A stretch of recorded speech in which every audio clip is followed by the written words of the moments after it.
In the house of what? What's up, people? What's going on? What's going on? What's going on? Welcome back to the Tim Black Show. And we're in the house. Yes, we in the house. We're live, baby. We're live on X. We're live on what's the other one? YouTube. And we're even on Facebook. For all you grandmas. What's up, grandma? Still looking good, grandma. What you doing? How you doing? All right, people. All right. Man, oh man, oh man, oh man, oh man. I'm feeling wow. Like this is gonna be a great show. Yeah, I feel like this is gonna be a great show, guys. Welcome to my humble show. I got my great, incredible, amazing moderators on the YouTube channel, Buck Bewley and the one and only Black Mamba.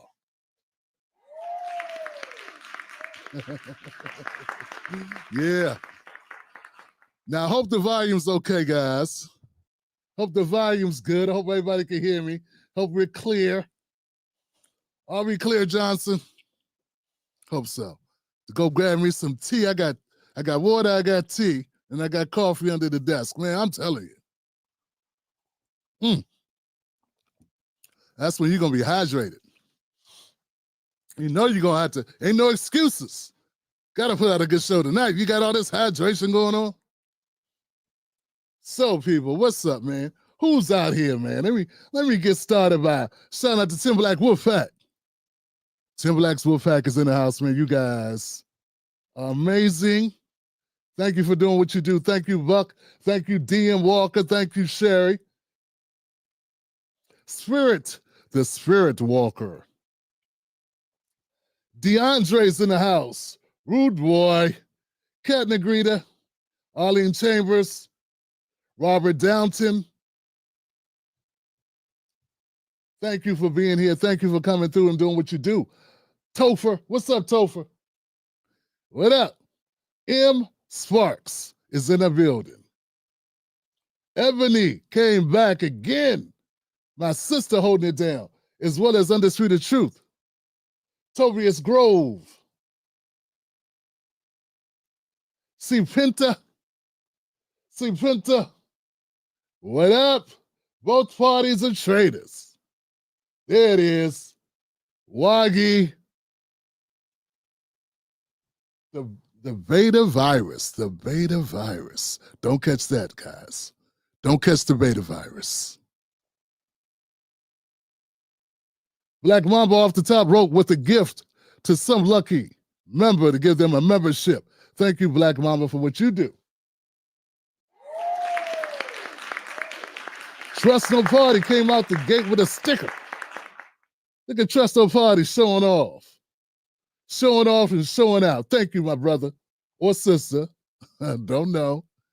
M. Sparks, how you doing, M? Thank you, M. Sparks, for holding it down as well. Putting a couple of bucks in the collection plate as we do the gospel around this joint. And now I'm scrolling to the top to get to the top of the mountain. D. Harris. D. Harris. How you doing, D? What's going on? Welcome back. Nicole Wallace, welcome back. Welcome back. Dun, dun, dun, dun, dun. Yo, everybody. So, the amazing Tim Black's Wolfpack with Valerie and Professor Truth. Professor Truth, what's happening? Yeah, man. Much respect. Much respect. Yo, man, we are doing big things. And Zack Attack. We're doing big things, and big things are happening, y'all. Yeah, big things are happening, people. We're starting to catch a stride on the show. I'm not trying to blow my own horn, but I gotta say, you guys are amazing. You know what I'm saying? And I wanna show my appreciation to you guys for holding it down like you have. Man, I'm honored.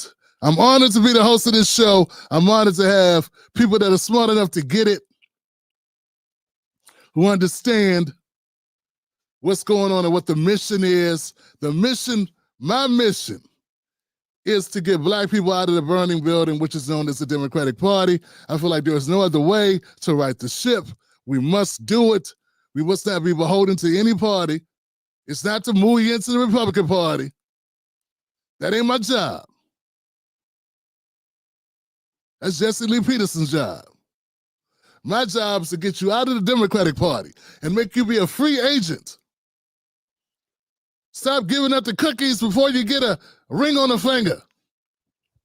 And look, the ring don't stay permanent. It's one cycle per ring because everything's depending on performance. So no matter what we do, we got to be scrutinizing. We got to hold them accountable.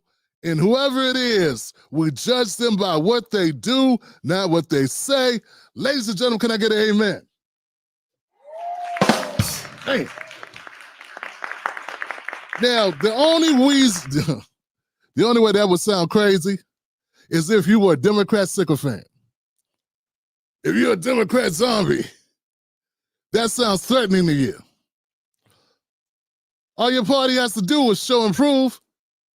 All your party got to do is show up, do what they say they're going to do what they say they're going to do what they say they're going to do.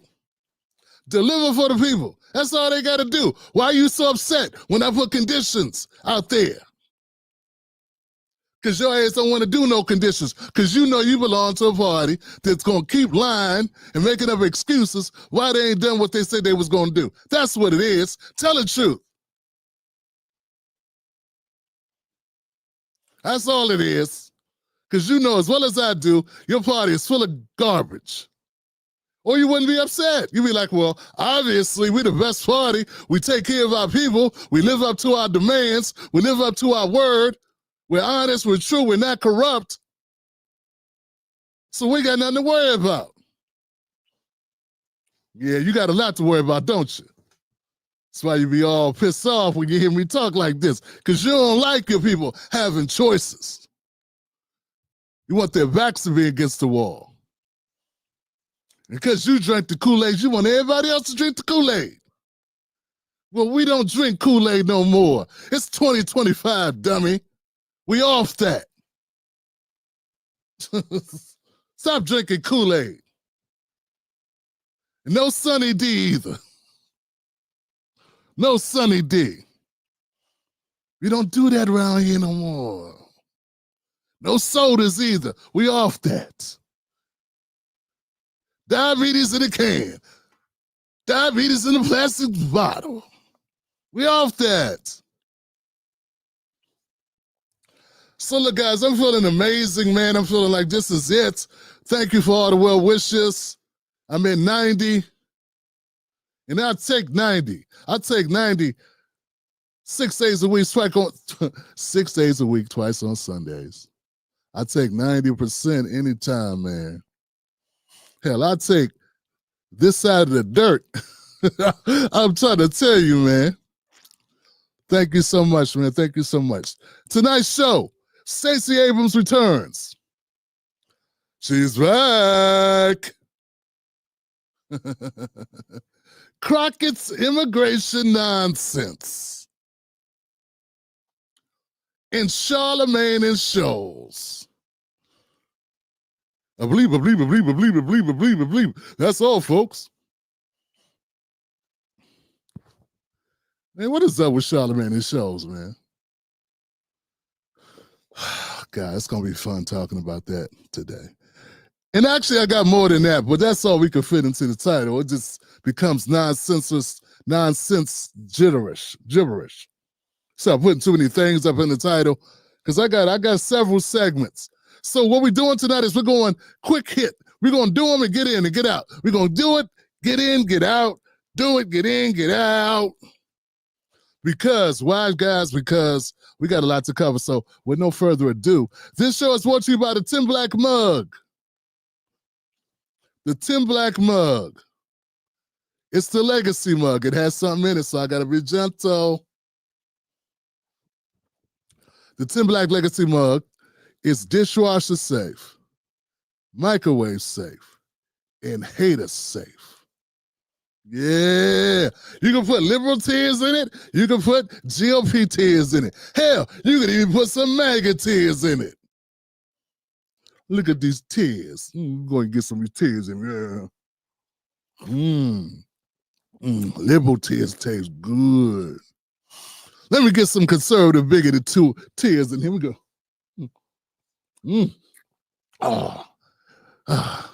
Smells like summer break. Let me get some sellout, black elitists, fake progressive tears, black faces, high spaces, lying to the racists. Let me get some tears. Let me get some Don Lemon, some Joy Reid tears. Let me get on. Oh, that's good. I need to cry more often. Put some more tears in there, Joy. Go ahead, Joy. Put some more tears in there.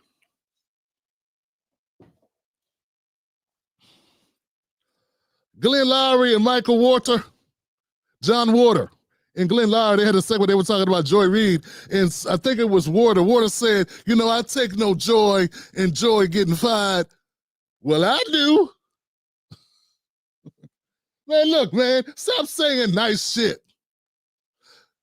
She's been an enemy to the truth for so long. Don't tell me about the time you went on the show and she played with your daughter. I don't want to hear that. I don't want to hear it. Don't tell me about the time. You guys supposed to be calling out the nonsense. You ain't got to be nice to people that been lying for a living. Since when we feel the need to do that? Them fools that told on Nat Turner, they don't deserve applause. Well, they was just doing their job. Get out of here. About to knock my head off. Get out of here. Trying to be nice. We got too many nice people walking around.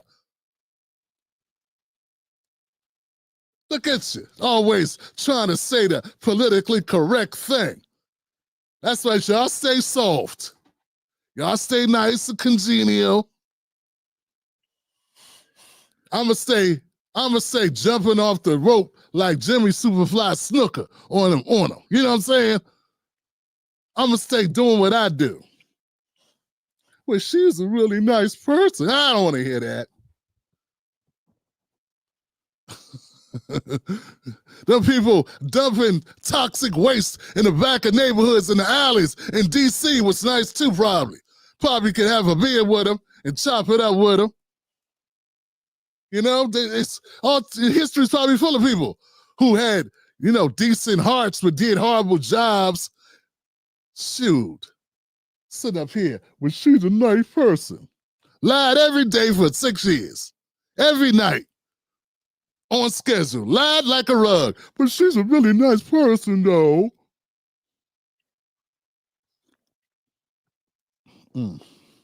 We got to do better. We got to do better. Okay, let's go. Let's get things going, guys. We got to get into this.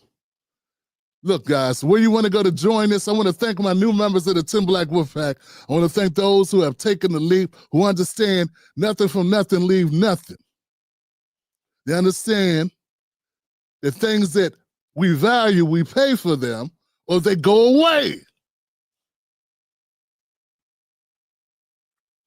Support this channel by going to jointimblack.com, become a member, get exclusive content, get it first. I got thousands of pieces of content. You got a library of my content. I've been doing this forever. Get access to everything I got. Go to jointimblack.com. That's it. Let's keep going, guys. We'll do more later, but we got to get to the show, Tim Black. Let's do it, man. Let's roll. Next on deck with Tim Black. Yeah, man, we're getting started, guys. We gotta try to set the game up a little bit. You say he running out the clock right now.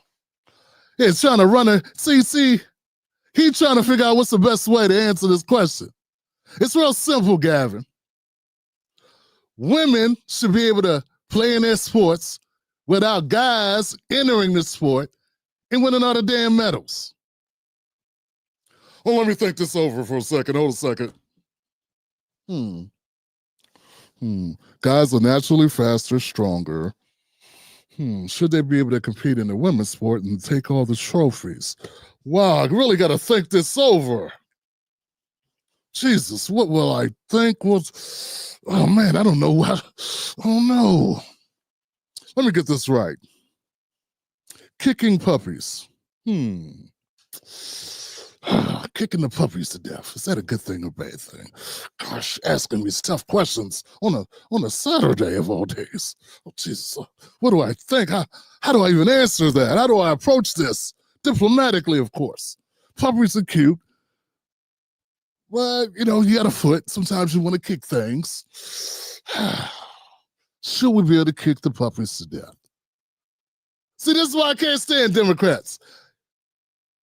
Be a person. Be a person.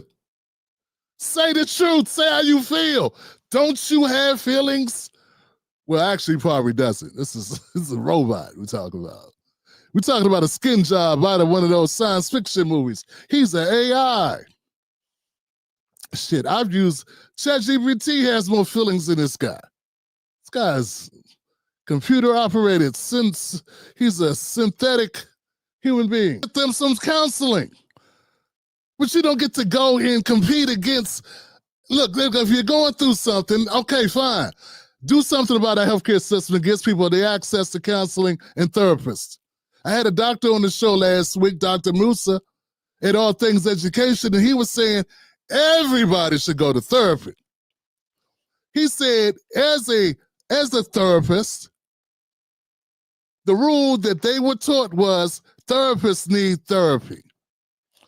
Yeah, therapists need therapists. That was the rule. So if a therapist needs the therapist that he goes to on a weekly basis, as a black man, that's what he said. He has a black therapist, male, he goes to, it helps him a lot. He said, Tim, you got to do the same thing, bro. You got to get into therapy, brother. It'll make your sharp edges smooth. You know what I'm saying? Have someone to discuss things with. So here's my point. Gavin Newsom saying we got people that are depressed and going through it. Well, that's half the country, more than half the country. Half the country's on some type of psychotropic, some type of, what's those words? Influencing, action, physiologically controlling, modifying type of medication, right? Prescription. So, yeah, we need to deal with that. But that's separate. That's separate. Because sports in high school ain't going to be for so long. So they still have a they gotta, if they're depressed and they're going through some issues, let them play on letting the guy who feels they're a woman inside play on the girls' team and ruining life for all the girls that are playing on that damn team is not the solution. That's just dumb. We need to address the issue, and if anything, create another league. I don't know, but you got to do something. Just saying, oh, I'm scared to answer, Tim, is not the answer. I agree with you. From your governor. Well, he says he agrees with it. Okay, so I guess that's progress, because the Democrat admitted in a podcast with Charlie Kirk that, we shouldn't impugn on the civil liberties of all the rest of the women.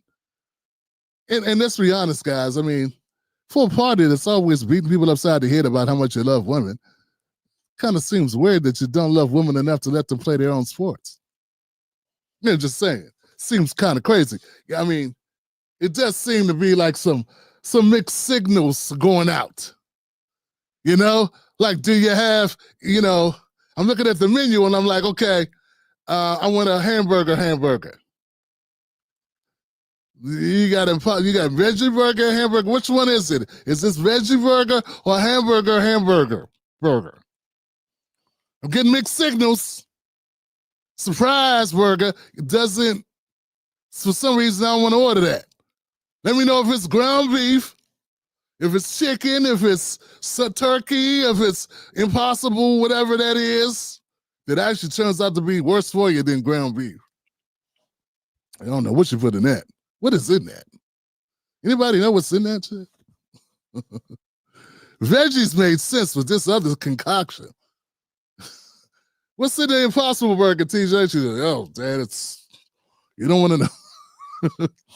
Back to my point. Gavin Newsom was almost a regular person for like 2 seconds. But a segment that should have taken, if it would have been me and anybody talking about this issue, we could expand on it, but I would have answered the question off the break. But I guess he has more pressing things to consider, like lying to his constituents about how he really feels.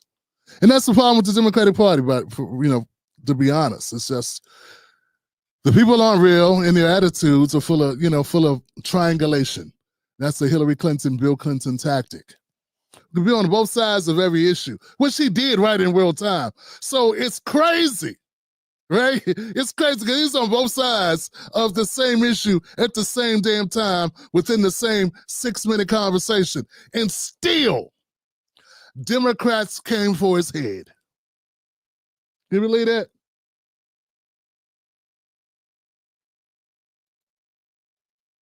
By bringing conservative commentator Charlie Kirk on the debut of his podcast.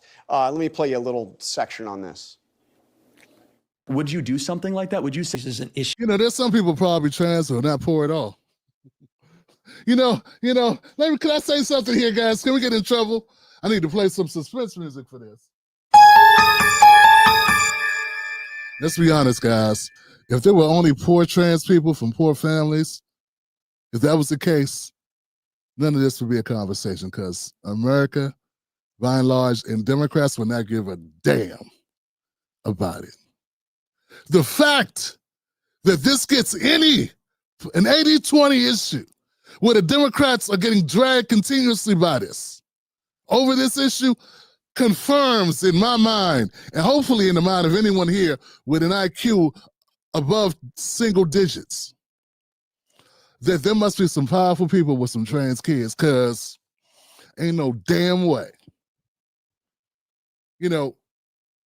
I'm sorry, you one of those people that operate under the delusion that the Democrats do things because they care?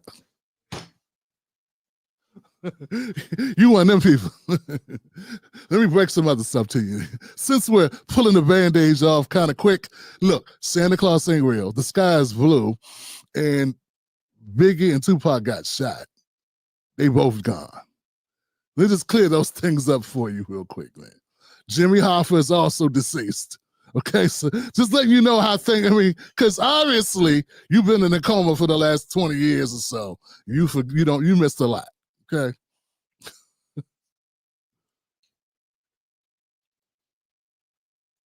That I have a hard time with as well. I mean, I guess first, what did you think about Newsom sitting down with Charlie Kirk? But more importantly, do you agree with those in your party who say it is time for Democrats to have a different approach to transgender issues? Well, first of all, I agree that we should be broadening our reach and talking to people we haven't been talking to. I'm not sure that I would start with Charlie Kirk. But I also think What kind of shit is this? Yeah, I believe we should talk to other people, but not this guy. We don't talk to this guy. How did this guy get elected, man? Who chose him? All of California, Tim. Oh, okay, my bad. It just seems crazy as hell, man. I mean, no wonder why there's a mass exodus out of California. Yeah, we need to talk to other people and broaden our coalition and be able to have conversations, but not with this guy, though. We can't do that with him. And, yeah. I was mentioning earlier that we need to keep the focus on what matters most to the American people, and that is the economy. Basically, what he's saying is he doesn't want to win. Why can't Democrats just say it, man? They have no real interest in winning. In my first theory, it holds up, don't it, man? Check this out. There is no way in the world. Black America.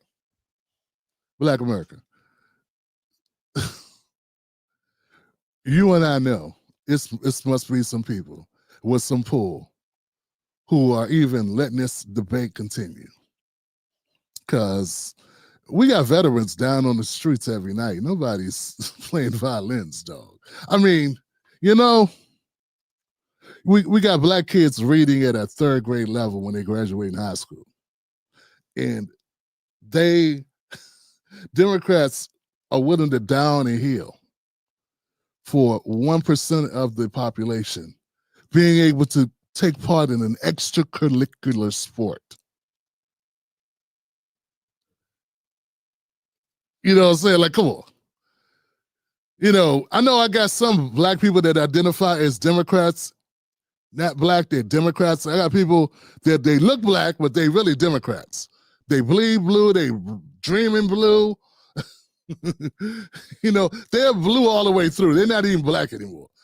They are Democrat people. They got a chip put in the back of the head like Severance. You got a chip put back here, and every thought is controlled by the Democratic Party. I think they can't even go to the bathroom without permission from somebody in the Democratic press or something. But Adam Schiff is saying shifty shift. He's saying if you don't, we can't jump out the gym. Let's get back to the economy. Oh, you mean that thing that you guys screwed up? Oh, okay, that thing. Okay, let's get back to that. Now you got all these ideas about economy. Were you talking about the economy when you had power? It's always funny to me what they do. Be talking to people about how we're going to improve their quality of life, how we can make sure that if they're working hard, they're earning a good living. To the degree that we get away from focusing on those things, I think it's a mistake. Yeah, focusing on things that you're losing on. Yeah, we don't want to focus on things that we're getting our teeth kicked in on, if that makes any sense. Oh, that makes perfectly good sense. Here's the thing. You're getting kicked in the teeth on the issue because I agree, guys. This is not an issue that people probably stay up at night thinking about, that aren't in this situation.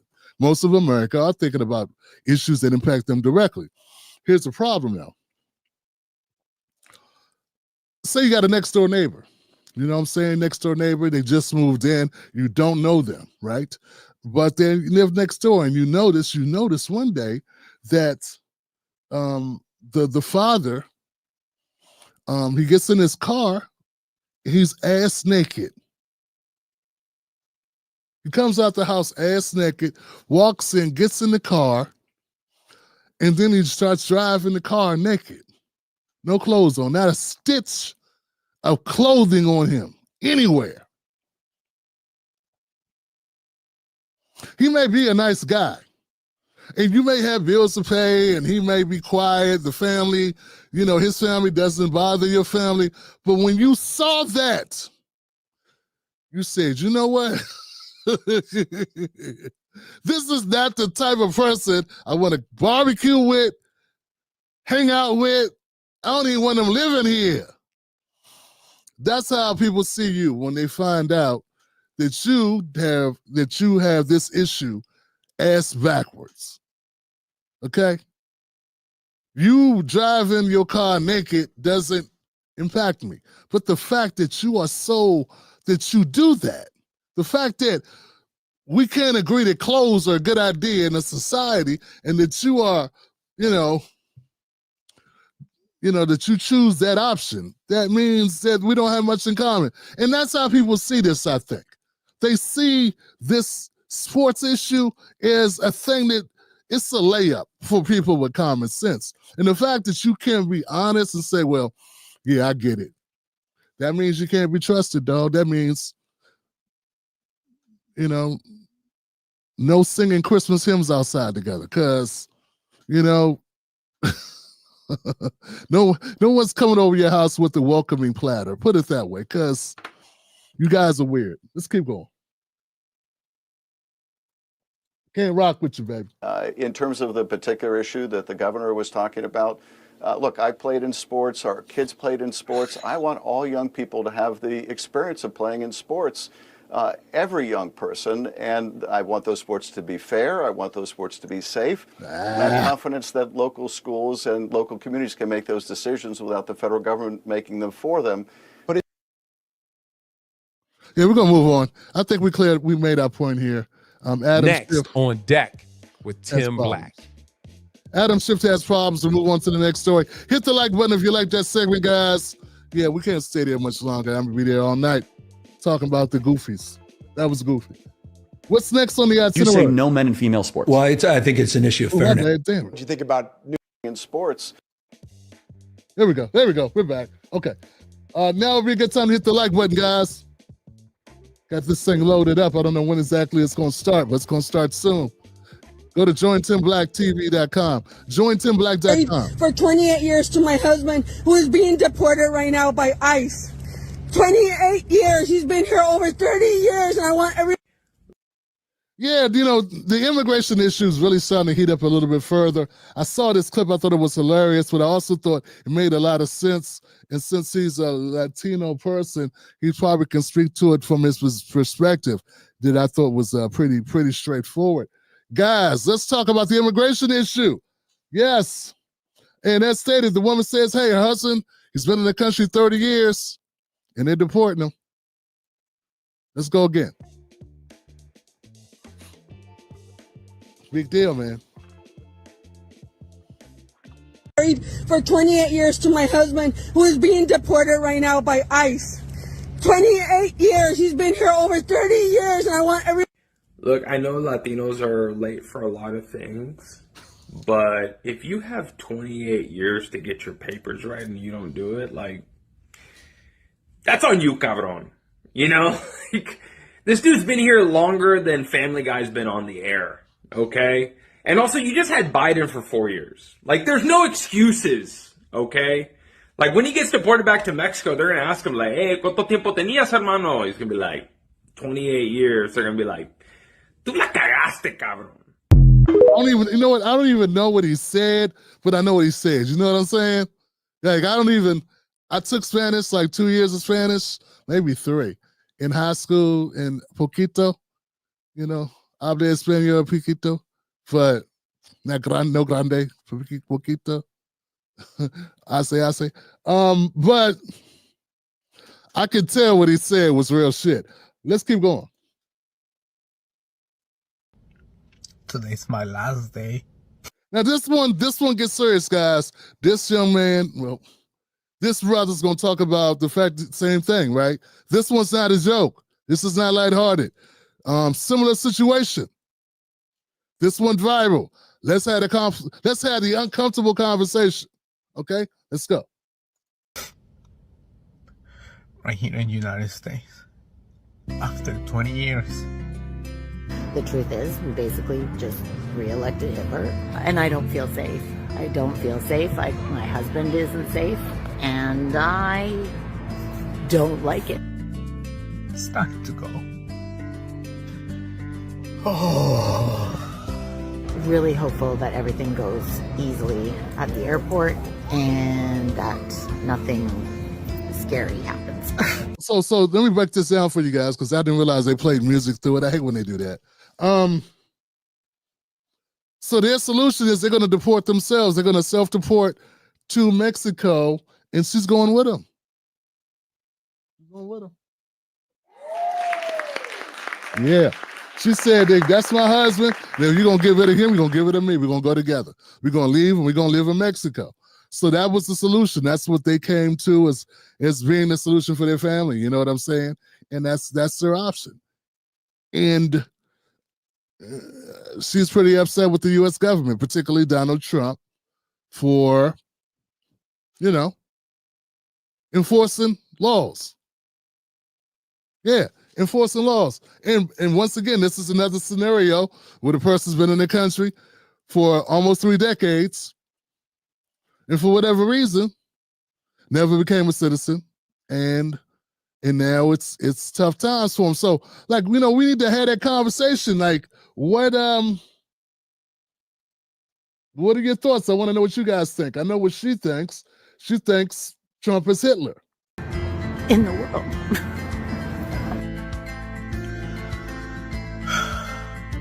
This is a good life for us. We're going to have a great life. We're about to live in Claudia Scheinbaum territory. That sounds exciting, man.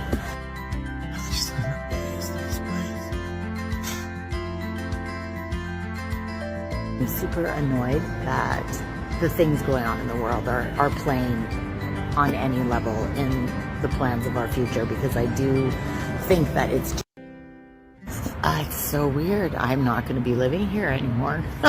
It's so weird. Yeah.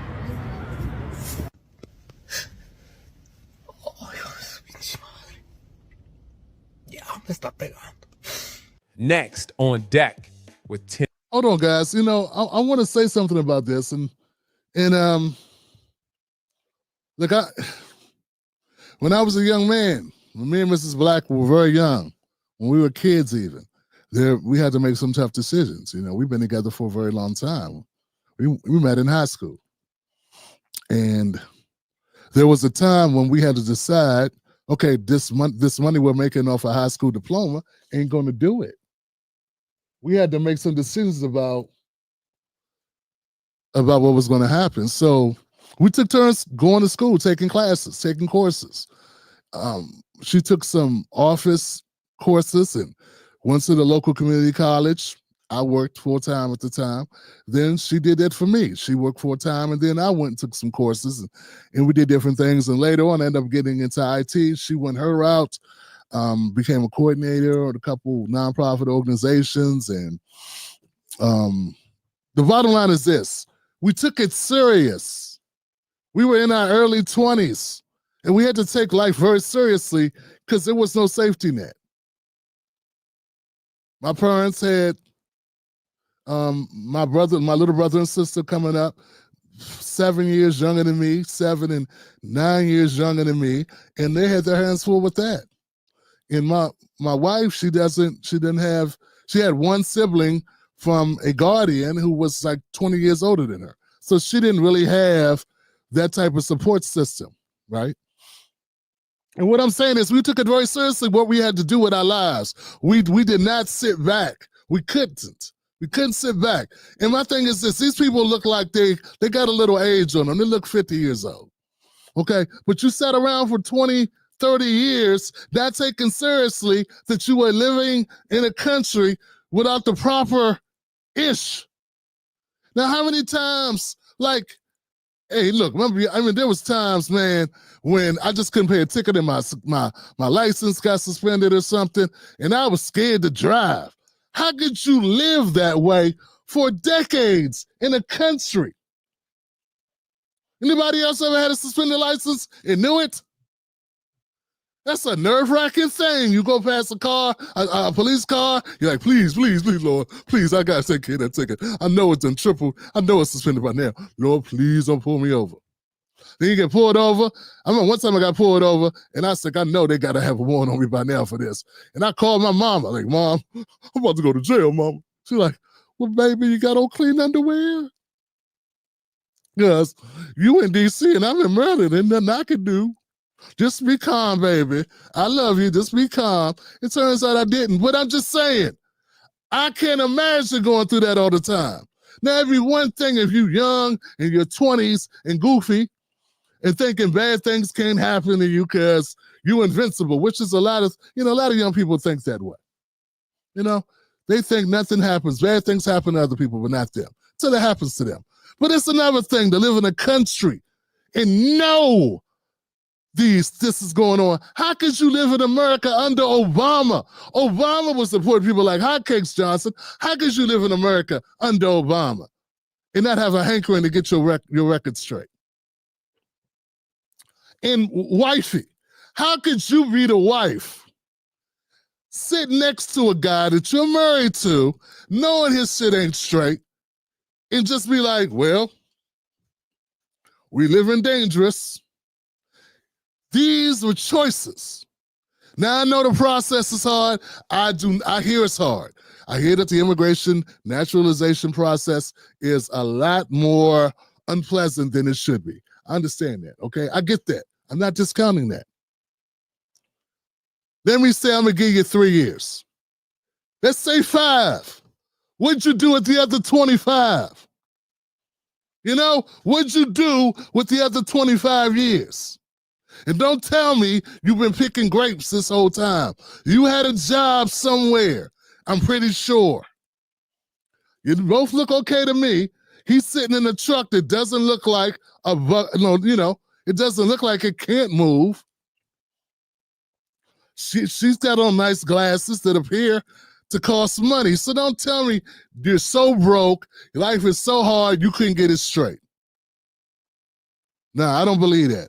So look, I'm coming from this perspective with this particular issue with these two folks. It don't pass the smell test for me. It just doesn't. You were lazy. You didn't take anything serious. And once again, if you've been in the country long enough, you had to see the ups and downs that we go through with immigration all the time. It would be like walking on the tip of a razor blade, on the razor's edge at all times in this country, never knowing what's going to happen, who's going to get elected. You called Trump Hitler. I don't know if you know or not, but Obama was just Hitler a few years ago. And I don't know if you know, but Biden deported a lot of people. He let a lot of people in, but he also deported a lot of people. Deportations is not something Trump invented. I know they talk as if Trump created deportation. He didn't. He did not create it. It's been in existence for a long time.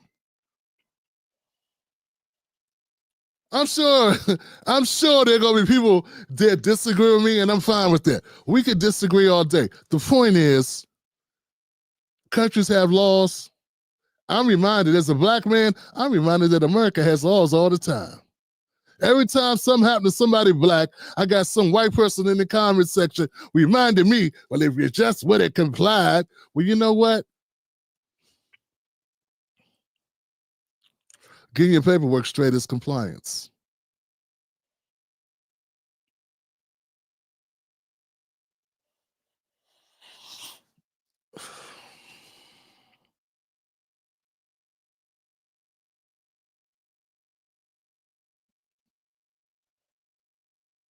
That's it.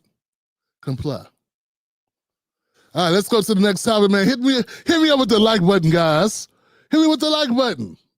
Or the dislike button. They don't have a dislike, Tim. Yeah, they should. It's all good, Johnson. Nah, man, I'm just not. The more I thought about it, it just said, hold on, man. These people, nah, this different. This is, no. You don't get to sit here for 30 years and then be like, I gotta go. Nah, you don't get to do that. No, I'm sorry. Yeah. I mean, you can do it, but I'm not going to feel sorry for you if you sit here for 30 years. Now, if you've been here 2 days, that'd be different. Maybe you didn't know you had to go. But okay, let's go. Let's keep moving. This show is brought to you by the Tim Black Legacy Mug. We say things other channels won't say. I'm mean, but I'm meaningful. Maybe somebody watched this and said, well, you know what? Let me get my shit straight. Tim Black got a point. I'm helping people.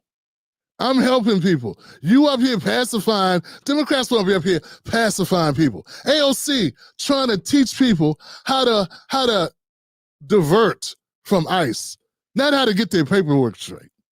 She should be raising money to help people get their paperwork straight. Nah, she rather hire people like it's the Underground Railroad. If all black people had to do is get their paperwork straight, we would have done that immediately. You know, so people love comparing black people. Everything, no matter what's going on in the country, they want to compare it to black people, to the black struggle. Well, look, here goes something for your ass. If black people could have just went down to an office and got papers and let them be black and be free at the same time, that'd have been a long-ass line we were standing in. I know we wouldn't have been sitting here 30 years not getting the paperwork done. Okay, so since you like comparing us, since that's a pastime of the Democrats, they love to do that shit. I don't think black people would have sat here as slaves and been like, well, I guess we just got to stay slaves because this is too much to go get in that line. The hell out of here.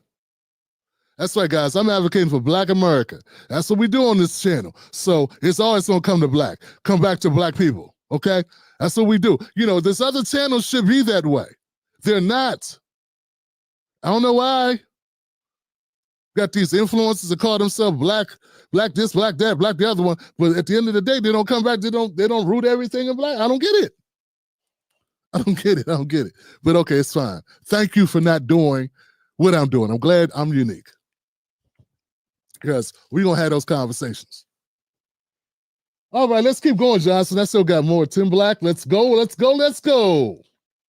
Hit the like button, guys. Our goal is 400 likes. I know we got people watching on X. Retweet. You know, I'll watch. I say, damn, I got a lot of people on X. They won't repost the video. Repost me on X. Facebook. It's only like 10 of y'all. I don't care what y'all do. But X, I need your help. I love y'all. Hook me up. YouTube, hit the like button. Let people know you're watching. Same thing on X. If you hit the like button, I think that also helps on X. Yeah, I think that helps. All right, let's keep going, guys. Let's see where we at. It's so weird. I'm not going to be living here anymore. It's so weird. Yeah.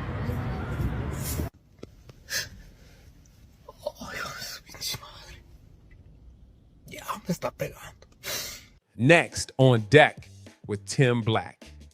I'm gonna be as surprised as you. I don't know to order this one in. I like this. It's leading up. It's suspenseful. You know, to see exactly what's my next video. I put it together, but I forget it. What I will say about Jasmine, that's how I want to hear Democrats talk. God. Yeah, check this out now. In this segment, we're gonna look at comedian shows, and I'm gonna just start calling Charlamagne a comedian too, because when he thinks he's being serious and making good points, it's usually just funny. I mean, it really is. You know, it's not funny. So it's good, you know. I don't know what we want to call Charlamagne. What is Charlamagne? I don't know what he is. Anyway, they're gonna have a conversation about politics. It's hilarious. Give it up for these guys talking about it. I appreciate the content, but Lord Jesus, you guys, they're talking about how amazing Jasmine Crockett is, and they think more Democrats need to be like Jasmine Crockett. I think personally they just want to get her on their show.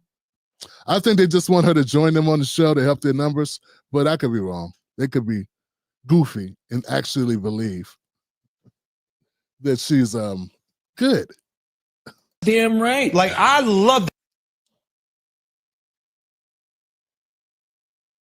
That's how I want to hear Democrats talk. Goddamn right. Like, I love that. Like, low key, it's right. sticky. It's also relatable. Like, Democrats, you got to stop talking like these Ivy League weirdos who are careful about every single word they use. It's completely unrelatable. A girl that talks like that, tell me you don't feel as a working class American. Oh, this is a clip. They're referring to the clip where Jasmine Crockett said that Trump was Putin's hoe. Yeah, that's what we need more of. That's really helpful. That's gonna move the needle. Yeah, that's gonna move the independence right there, boy. I tell you, man.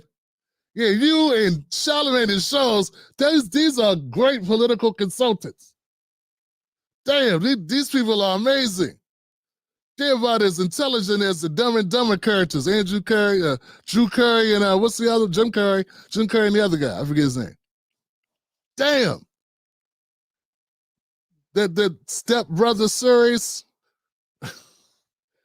my brother Earl and my other brother Earl, these guys are amazing, man. How the hell did we get along all this time without having them as political consultants, making all crooked lines straight? Yeah, man.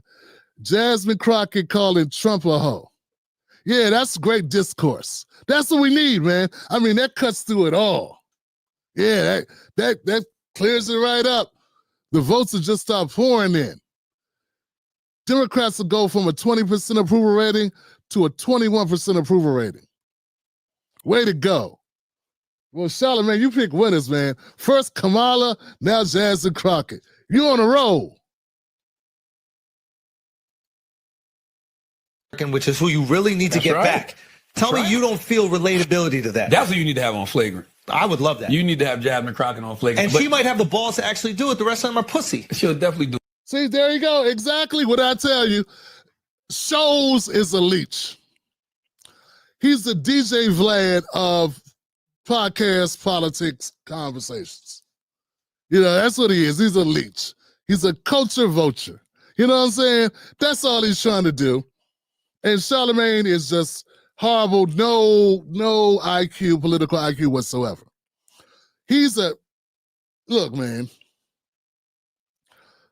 I've always wondered where Charlamagne came from, like and they had to find a Negro. A ninja, that didn't know enough to not do dumb shit. Like, didn't know just how dumb he sounded and just keep talking. Then they gave him shows where he's not funny or interesting. But it proves, similar to Al Sharpton, you can suck. And if the right people want you in a spot, you will continue to have that spot. I mean, come on, man. Who we fooling? Really? Charlamagne has had 20 writers in his show. Show's not funny, y'all. And then this. And at the end of the day, the whole thing boils down to the fact, Schulz sees some money he can pick up. He sees some money he can put in his pocket. That's what it's all about. It's so transparent. He didn't even let the joke land from the earlier statement that she's great, even cool off before he said, yeah, she should come over here. I mean, that was the plan. They talked about it before they probably started filming. Yeah, we need to pick her up and get her on the show. Yeah, well, you mentioned it. I don't want to mention it. You mentioned it, Charlamagne. Okay, cool. I'll do it. I'll mention it. They're scumbags, man. They're swine. That's what they are. They don't mean any serious. Nothing serious about them. They're not helpful. They're unhelpful. And they have no allegiance to anything other than themselves. And Charlamagne don't give a damn about black people. Charlamagne wants money. And I get that. But you're in the way. You're in the way and you're slowing progress. And you know what's so interesting? Jesse Waters last night, he labeled her the face of the Democratic Party. And I know Jesse might have been being funny, but he's right. Might have been being funny.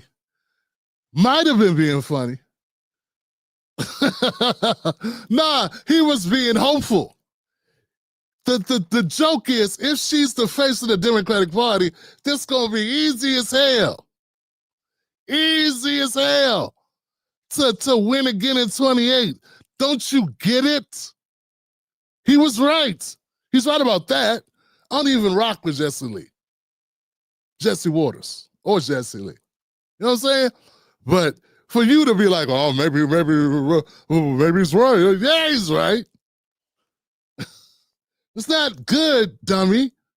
You goofball. It's not good. She should be the face of a nightclub somewhere in Atlanta. That's what she should be the face of. She should be the face of some hair care products. Lashes and fades or something. You know what I'm saying? That's what she should be the face of. She should not be the face of any political party. Ever. All right? Let's go. Jasmine Crockett is the face of the Democratic Party. There is nobody other than AOC. I got to give AOC props because I like what she's doing right now. Other than AOC, there is nobody that's being and that's probably why they have a 20% approval rating right now, because Jasmine Crockett is the face of the party. Do you get it? Like, how could you be in politics as long as well, he's not really in politics. He's just who the Democrats are using to get to young black people who are dumb enough to listen to him as if he knows anything about anything. Or that his interest is actually aligned with yours. Come on, man. Objective about the bullshit coming from both sides and willing. What? Jasmine Crockett has never criticized the Democrats about being Democrats, ever. What are you talking about? The bullshit coming from both sides. Stop trying to make it sound like she's somebody who we should take serious, that has some type of advocacy for Black America in any way, shape, or form. She does not. She is she's the opposite of what we need. The opposite. This is just goofy shit. Tell me this is a comedy sketch. To talk like that from the Democratic Party. You need to talk like that. City law enforcement, local law enforcement, they are always going after crime. And they don't say, oh, you committed a murder? Oh, but you're an immigrant? Well, let me let you go, right? So they are always focused on crime. Huh? What? They're always focused on crime. You know what's said about Jasmine Crockett is that she is a lawyer. Isn't she a lawyer? Don't she have a law degree? Doesn't she? Does Jasmine Crockett have a law degree? I think she does. Damn. How could she have a law degree and then not realize that so many crimes in America go unsolved? It's ridiculous. Like only a small percentage of crimes ever get solved. You do know that, right? So just because there's not like the immigrants, the undocumented immigrants commit crimes and they let them go. What about the times they commit crimes and they get away? What about those times? Yo, man, look, we're going to come back to Crockett because I got her in another segment because she said so much in this one thing. We're going to get to it later, guys. Hit the like button if it makes sense. I think that Charlamagne the God and Schulz, they've been huffing. What's that thing when you inhale chemicals that messes up your brain? Damn, it messes up your brain. And they've been doing that. And that's not good. They both grown-ass men still huffing and sniffing glue. They should not do that. That's a negative thing to do. That's bad for your health. And then they get on the mic and they do their podcast. And I think that's why they call themselves brilliant idiots. Bunch of idiots. Two idiots. Idiotic takes. Yeah, something like that. Let's keep going, guys. I got more content. Remember, this is the Tim Black Show. We do this every day. Well, we do this every day except Saturday and Tuesday. So, yeah, let's keep going. They continue to say things, sexual abusers. Playing politics. Exactly. We have. Now, some of them you can't take serious because where was all of this common sense when it wasn't popular? Yeah. When it wasn't popular in your party. Like now that they see politically, it cost them, now they all pivoting. So what are you doing? You're just playing politics. Exactly. What did you actually believe? Did you always think this shit was silly? So then, you know, this bothered me. This clip, this is what I wanted to get to because this is what I think about Charlamagne himself, you know? Like you and Stephen A. Smith does the same thing. You can't be as dumb as you try to pretend you are. Like, I didn't know the Democrats weren't serious. Where'd that come from? Why come they thought they told me that Trump was a fascist and I believed them. Now they're not treating him like a fascist. It's almost as if they're full of shit. Like, what is wrong with it? So then he's got the nerve, the hypocrisy, to complain that other people are doing the same shtick he did, which is pretend not to know what the hell is going on. Charlamagne pretended that Kamala Harris was a good candidate. He actually got out and went on campaign trails, did interviews with her, knowing she wasn't answering questions worth a damn. That she was all over the place. She was a waste of time and money. Especially money. And he was still right there like a goofball the entire time. Now he's complaining that Democrats are now they're trying to be reasonable. Now they're trying to pivot. And why didn't they pivot before? Why weren't they being real? Why weren't you being real? You sat right there. You talked to, you know, Biden. You knew Biden was missing the remote. You knew that. You know Biden. You know, if Biden was a cable box, it was missing the remote. You knew that. Why were you so quiet? You're supposed to be a radio guy. You're supposed to be a guy that just like Petey Green. Remember radio host Petey Green? Like he was in touch with the people. That's what you're supposed to be. You're not supposed to be some Democrat shield, tap dancing for Democrat dollars, going on CNN to talk about shit that whatever her name was, Angela Cry told you to say. You're supposed to be a radio guy that says real stuff, that keeps it 100. Not what you've been doing all this time. And then you're going to act oblivious, like other people are phony. No, you're phony. You and them are the same people. You are those people. Charlamagne is, and to a lesser degree, Schulz they're both complaining about the Democratic Party being full of hypocrisy and full of people that aren't being honest, when neither one of them are honest. and let's keep it real, guys. Schulz is a bad used car salesman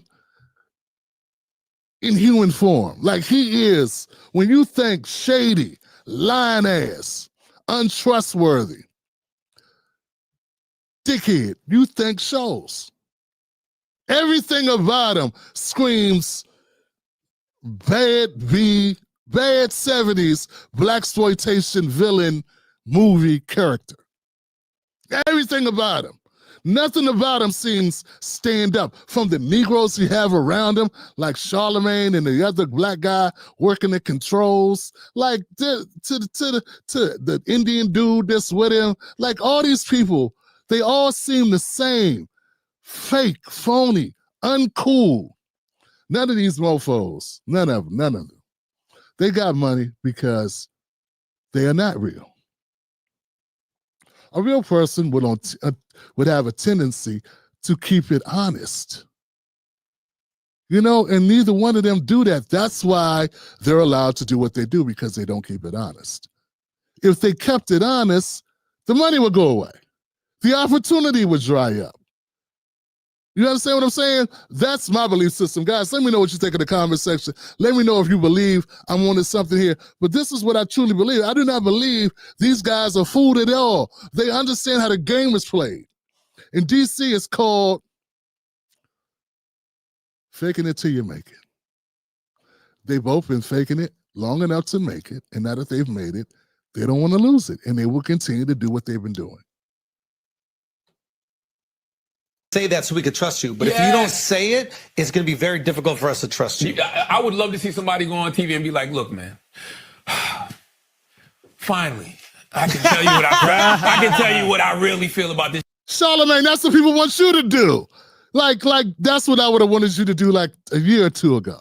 Now it's too late. Now it's too late. Now your ship has sailed.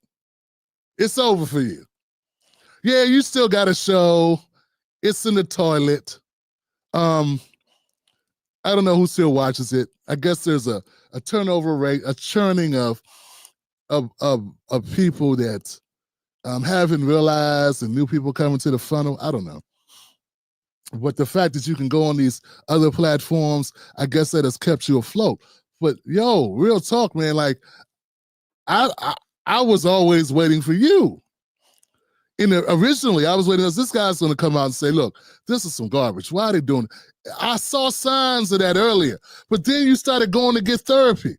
And I believe when you started to go to get therapy, Charlamagne the guy, that your therapy, part of it was how to move and operate in this garbage system.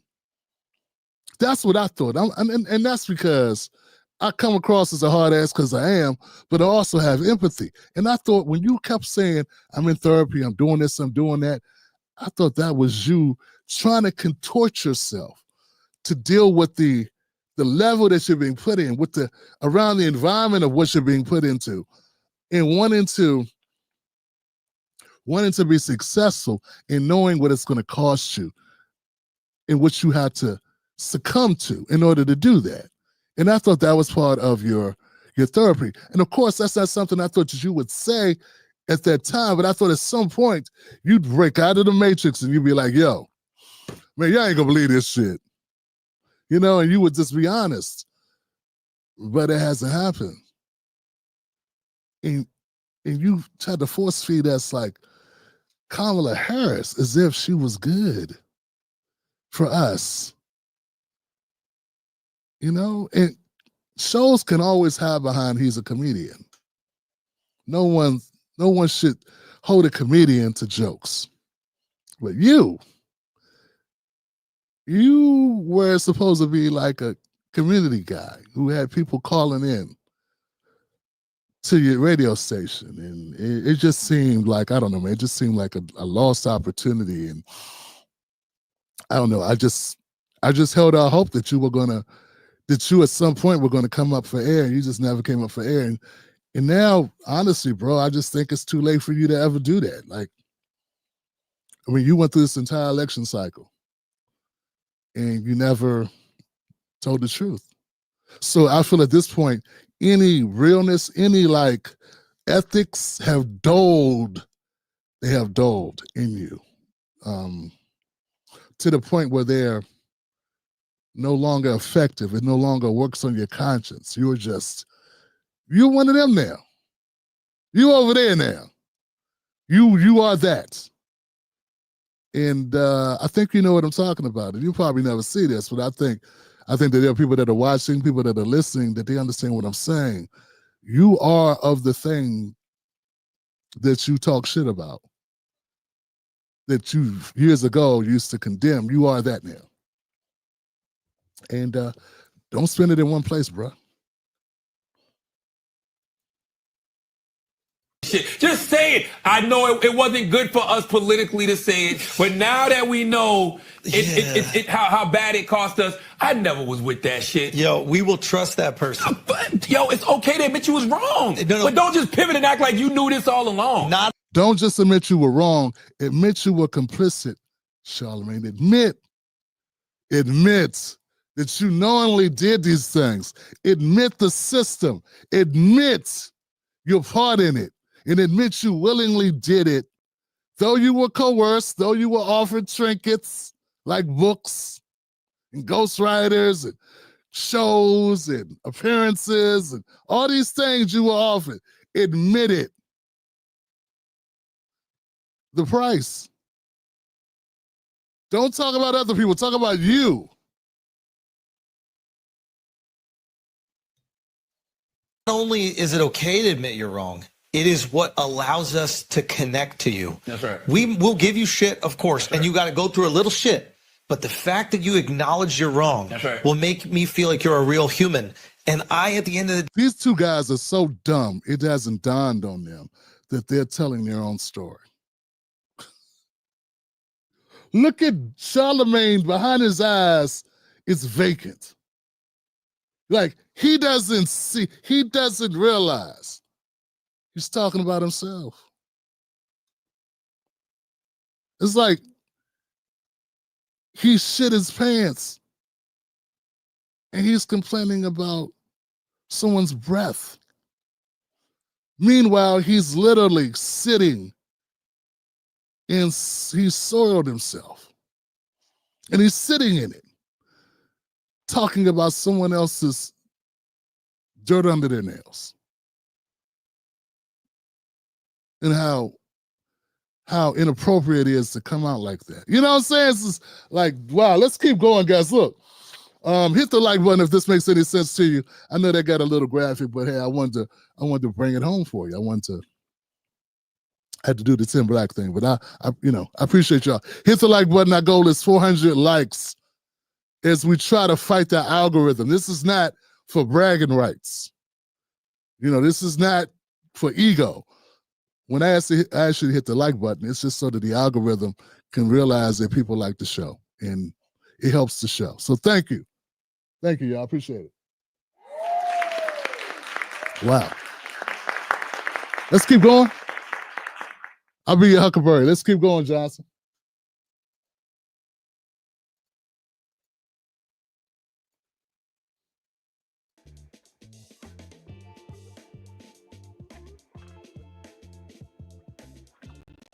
It got more cringy from there when several congresswomen appeared in this influencer's video. Oh, no.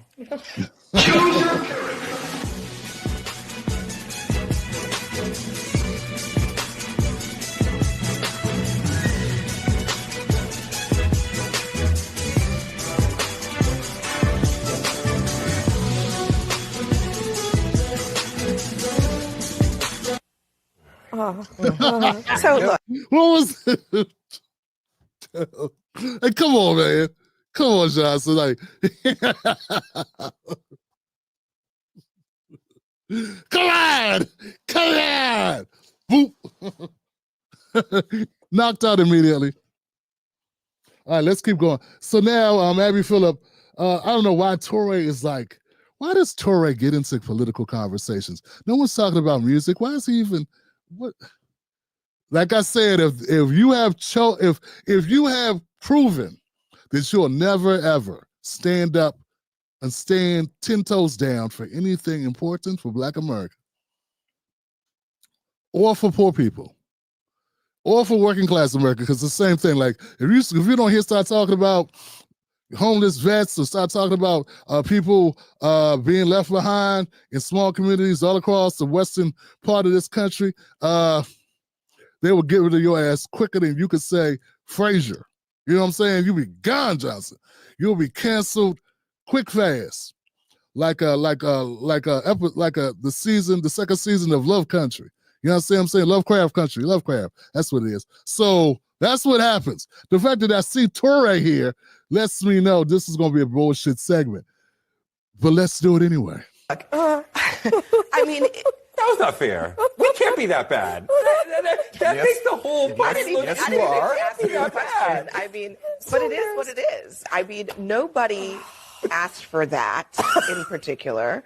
And I also just think it's like you start with all the chaos of the different responses at the joint address, and then you have this like super sober Elisa Slotkin response, and then a couple of days of just all this random social media. They clearly antics. don't have an idea of what to do. They have had at least months to prepare, at least since the election, to start preparing. This is weak. This is not the way we should be responding. This does not give the country any... Look at Rap Latte. Oh, man, I tell you, man. It's the Rap Latte guy. No, man, they had since 2022 to prepare. I mean, anybody thought, what did Democrats think was going to happen? They knew Trump was going to run. That's why they were trying to get his ass locked up. So you already should have known Trump was going to run, and you had to know, unless you're going to have another COVID, where all of a sudden, all the polling places or whatever, like all the mail-in ballots, another excuse for multiple means of mail-in ballots to just materialize or whatever. Like, unless you could fabricate the same predicament and environment that it was there in 2020, you had to know this was going to happen in 2024. I just want to say that there were signs. It's not like you had to go to a psychiatrist or a psychic. You didn't need to go to a palm specialist to read your palm to realize what was going to happen. Confidence that there is an opposition to this. I actually think Al Green had the right idea. If we think that he... What? This guy's a moron. That's it. Moron City. He thinks Al Green had the right idea. Yeah, go and interrupt the speech because, yeah, that'll do it. That'll show we mean business. Yeah, I know, when they do a survey about it, when the polling starts coming in on that action, and you realize it's easily a 70-30, 80-20 issue once again. 80% of Americans thought it was stupid to do. Yeah. Then what? He's a dictator and we're moving in an authoritarian direction, then we should be standing up. But then... If he's a dictator, then we're already in an authoritarian direction. This is just goofy. They just say things. They just got words and they just throw them out and they just say them. And they don't need to, verify the words. They don't need to make sense. They don't need to be having any context that matters. He's a dictator and we're moving into an authoritarian and whatever. Okay, because he uses executive orders. Folks, go to presidentialimpact.com. You'll find out all the presidents that used executive orders before Trump. I know it may appear to you that Trump is the only president to use executive orders, but Obama used them, Biden used them, Bush used them, Reagan used them. All presidents use executive orders. Trump hasn't even signed, and he signed a lot in a row, but on balance, he has to sign more than Obama. Okay? He just did a rapid. He has this come out often. But he said he wants to turn the country around in 180 days. That was one of them things he was talking about on the campaign trail. He called it fast and furious. So this idea that Trump is a dictator, and they say that because of executive orders, but they weren't saying that when Obama was doing executive orders. and he did a lot of executive orders. Republicans were calling Obama the same thing Democrats are calling Trump. But you didn't watch when the Republicans were calling Obama this. So some of you are laying in bed at night looking at the ceiling wondering what's going on in your country because you watch this goofy corporate media stuff where they take things out of context and lie to you and gaslight you. And it's all for viewership and money. Once again, the Republicans were calling Obama a dictator the same way the Democrats are. Both sides say these things. But you, as a viewer, didn't even know they were calling Obama a dictator. Because you were watching news that never even covered it. Get it? So I just want people to not be so worried and so stressed out. You know what I'm saying? So stressed out about where we are right now. Because they always say the same things. Every president, every Republican president is accused of wanting to cut Social Security, Medicare, and Medicaid. Everyone. Since I've been black, every Republican has been accused of doing that. No president has ever cut it. But it's what Democrats say to scare votes and donations out of Democrats. Tap a friend on the shoulder and ask him, is Tim telling the truth? And you'll find out I am. Let's keep going, Johnson. Have Democrats vote to censure him for shame, as if their civility is more important than standing up to a dictator? No, performative, annoying theatrics are insulting. People wanted Democrats to actually get in and get shit done. When Democrats were in power, why wasn't your guy making a fit then? It's a very simple question. When the Democrats had the House and the Senate and the presidency, why wasn't Al Green, Representative Al Green, and the rest of the Democrats up in arms doing these types of stunts? Because they were in power. And they didn't want to rock the boat. And they let Biden do or not do whatever he wanted to do. But now that they're out of power, now it's time to turn up. They have no power to do anything, and now they want to show their asses. And the kicker for me was the We Shall Overcome spiritual, the We Shall Overcome song. After he got censored, that was the kicker for me. Mwah! Because just as usual, Democrats try to use black people's struggles and wrap themselves in it and make it about race. The guy went to an event. He went to the State of the Union address, I believe, with the full intention of getting thrown out. He gets thrown out, and then he claims racism when he went there to get thrown out. You know, the black people that went to the sit-ins in the 60s who knew they were going to get thrown out and arrested, they already had people waiting to take them out of jail. When they got arrested, they knew they were going to get arrested. They knew that they were going to get thrown out of those restaurants. They knew they were going to be arrested. They might not have been sure they would get beat up, but they knew they were going to be arrested.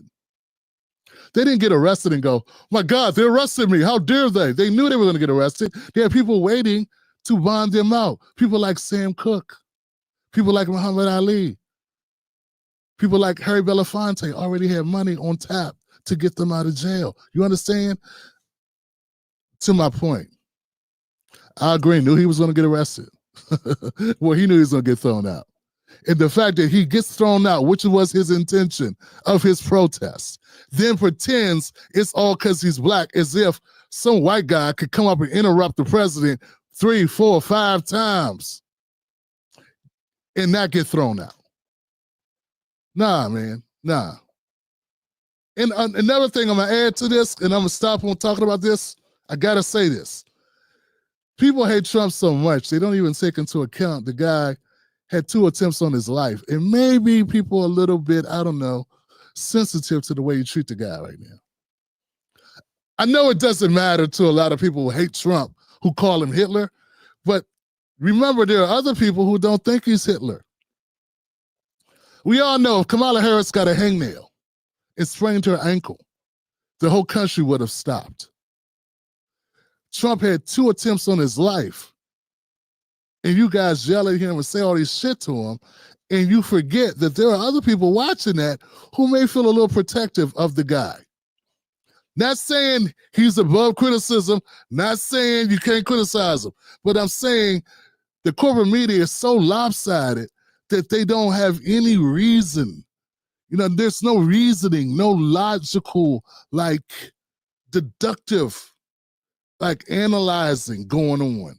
Just bias spin towards the Democrats. And I think it's repugnant. And it damn sure is not informative. Not for people that think. Next on deck. Well, damn. Tim Black. That was a strong ending. I didn't know that was it, guys. Hit the like button if that made any sense. I know you're not going to hear that on corporate media because they're not allowed to talk that way. It doesn't mean Trump is a saint. It doesn't mean he's above criticism. The point is, why isn't anyone having that honest conversation? That's all. Why the gaslighting? We know why. And I want you to realize it's for money. That's what it is. Well, this is good, man. We're getting closer and closer, guys. Hit the like button if you like the content so far. Our goal is 400 likes. Buck Bewley and Black Mamba in the comment section, moderating us on YouTube. Join us. Go to jointimblack.com. Become a member of this show. This show is worth it. We are kicking ass, and we ain't going to stop. My mission is to get Black America out of the burning house, which is the Democratic Party. I came to kick ass and chew bubble gum, and I'm fresh out of bubble gum. Let's keep going. Yeah, baby.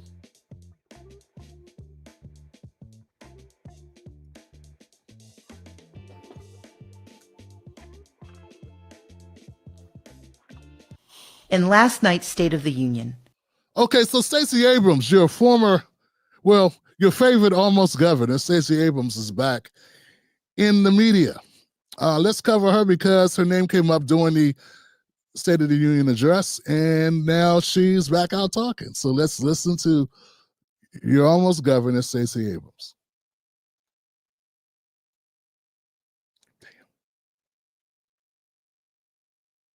Damn. That's the only thing about this. It's very sensitive, Tim.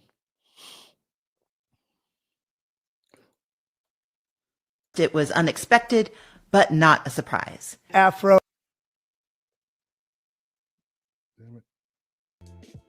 Try that one more time. I cannot touch. In last night's State of the Union, President Trump attacked me personally. To be honest, it was unexpected, but not a surprise. Afro-Colombian empowerment in Central America, $60 million. $8 million for making mice transgender. This is real. $32 million for a left-wing propaganda operation in Moldova program. $1.9 billion to recently created Decarbonization of Homes Committee, headed up, and we know she's involved. Just at the last moment, the money was passed over by a woman named Stacey Abrams. Have you ever heard of her? A $3.5 million.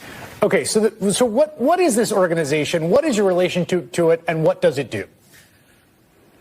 In 2023 and 2024, I led a program called Vitalizing DeSoto. We worked in a tiny town in South Georgia to demonstrate that by replacing energy inefficient appliances with efficient appliances, you can lower your cost. And in fact, we accomplished that. For 75% of the community, they got appliances that are lowering their bills right now. We had one woman who saw her electric bill cut in half from $180 to $98. That's what we delivered. And based on that program, a coalition of organizations, famous organizations, came together and said to the EPA, if we can do this here, we can do this for millions more Americans. Let us invest the money of America in lowering the cost for Americans. And the EPA said, okay, great, go for it. Wow. So here we go, guys. This is something I like to call Stacey's $2 billion fridge fiasco. Who's cooking what now? Okay, so so check this out. Stacey Abrams, Everyone's favorite almost governor, Stacey Abrams, somehow got tangled up in a $2 billion Biden buck bonanza. The Biden bucks, billions of Biden bucks, to swap out your grandma's gas stove for something electric and eco-friendly. But hold up. Turns out this green dream might just be a real mess. Here's 5 things about Stacey's refrigerator program that'll have you laughing, crying, and checking your own appliances. So, yeah, Stacey got money. She started an organization and she was given money. This is hilarious because people are skeptical. They're skeptical about what this might mean. All right. And how did this come about? Right. And I don't fault anybody who's wondering, like, how did she get this? So first of all, the $2 billion got handed to a nonprofit. It's called Power Forward Communities, which is so new, it's basically still got the labels on it. Tax forms say they made $100 before this. Let me get on the screen here, Johnson. This is important, guys.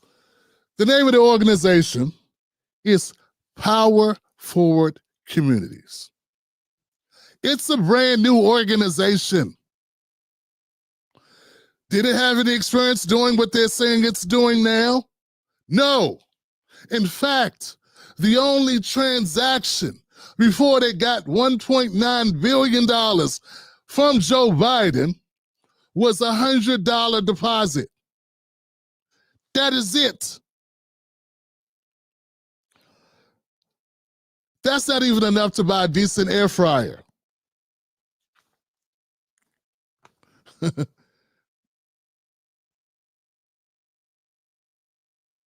Now, get this. The EPA made them take a how-to budget class after they got the cash.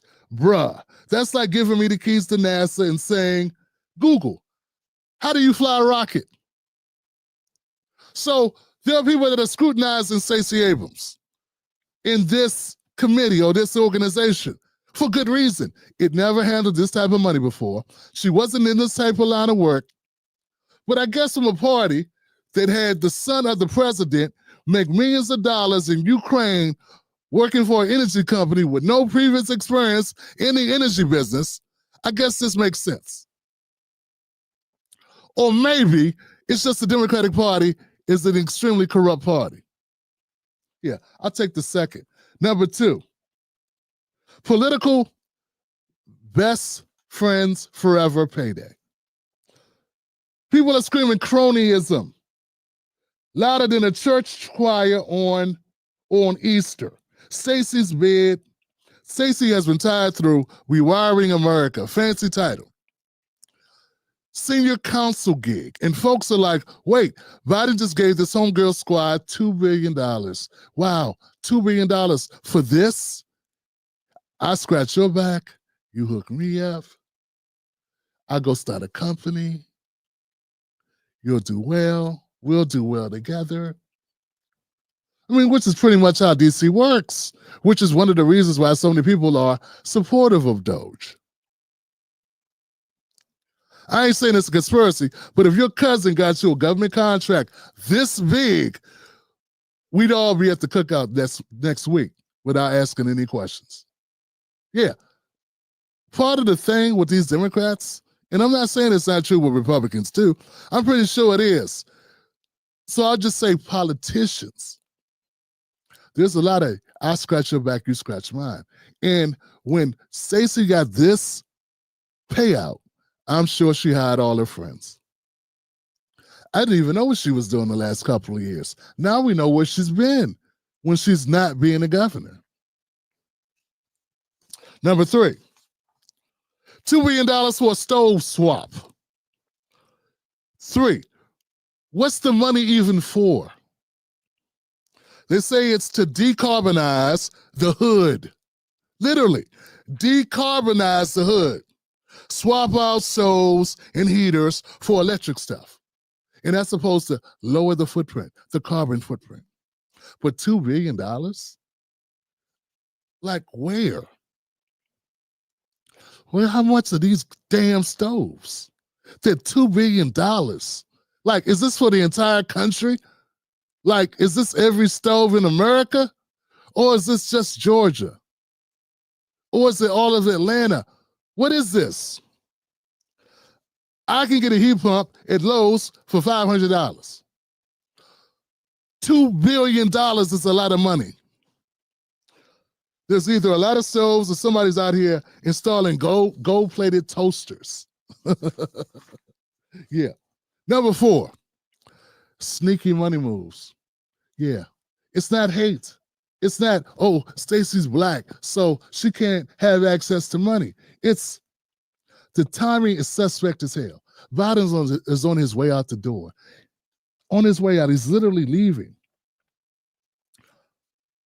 The Biden and his crew, they parked the car next to Citibank. They ran in the night before and got out $20 billion and gave her 2 of it or something. I mean, that's how it feels. That's not legitimately what happened, but it feels like it was like a smash and dash. Stacey's posse, like they were hiding their allowance money from their stepdad, Trump. They want to, we want to snatch some money from Trump before Trump gets in. Pass me that money. Pass me a couple $1 billion, and we'll come up with some cockamamie scheme that'll make sense.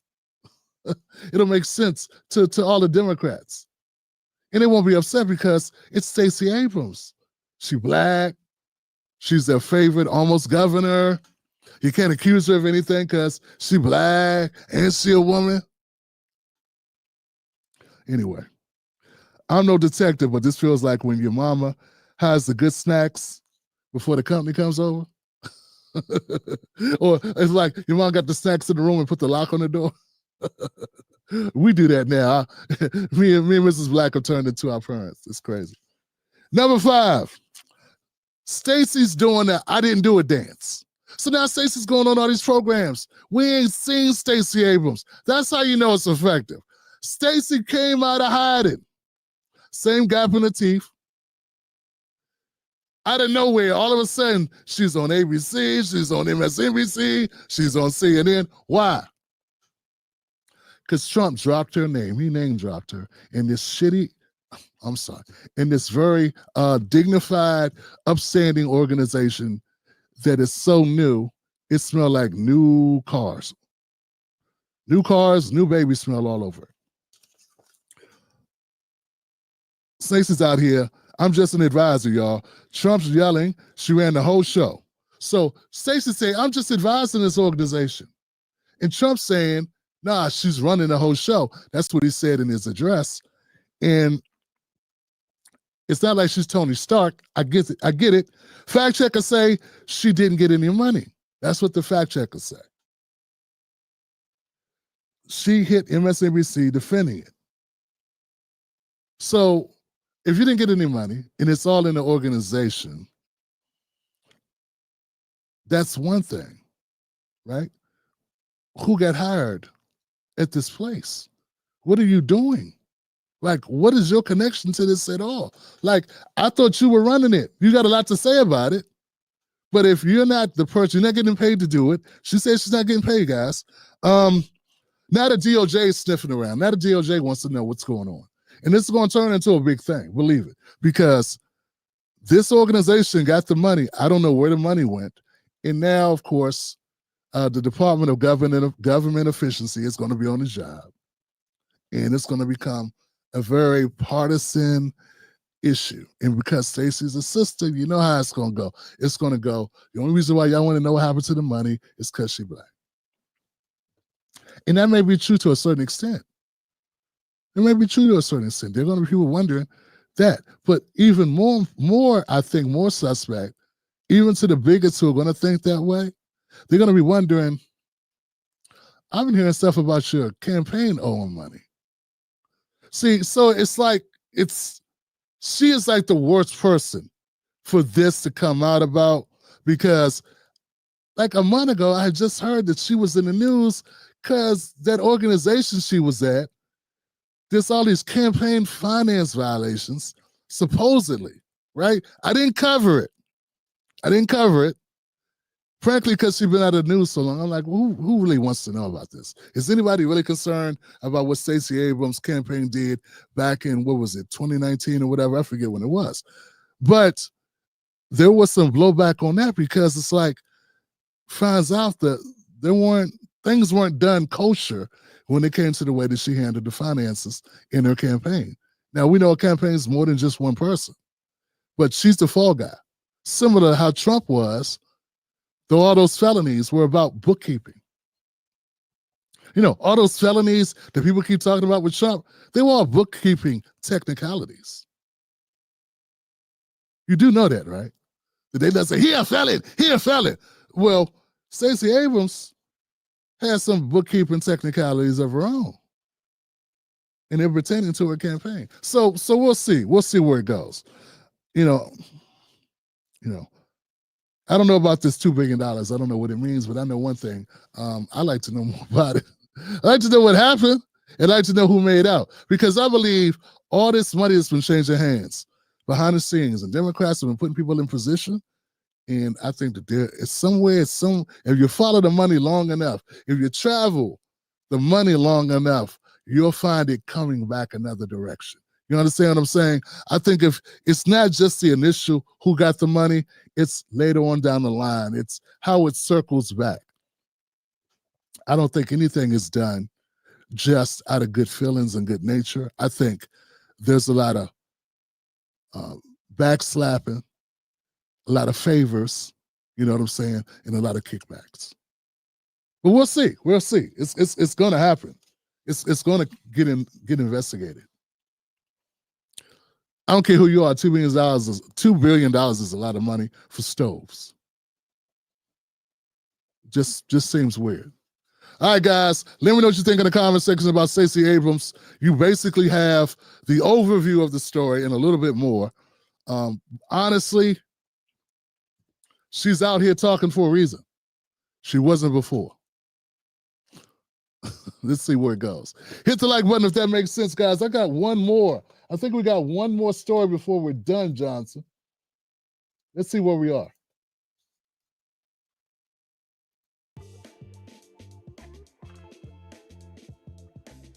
But who's cutting Medicaid, Medicare, Social Security? We're not taking that away from anybody. Okay, this is a good segment, man, because I felt the need to address this. I think we got 2 segments, 2 or 3, guys. Hope you're hanging there with me. Hope you can stay up late.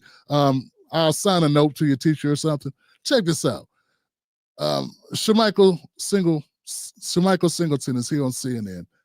He's one of the only reasons I watch it because he gets pushed back to all the Democratic talking points. In this particular segment, he's going to push back on this gaslighting that they're doing about Medicare, Social Security, and Medicaid. And look, I covered it on this show because out of care for my viewers. Yeah, I think it's damn near torture, right? I think it's unhealthy, and I think it's sinister and diabolical for the Democrats to keep gaslighting older Americans, vulnerable Americans who rely on Medicaid with a fallacy based on no true action. No action that all of a sudden, they're going to be cut. Their benefits are going to be cut. So let's address that. Singleton's going to get to it, and here we go.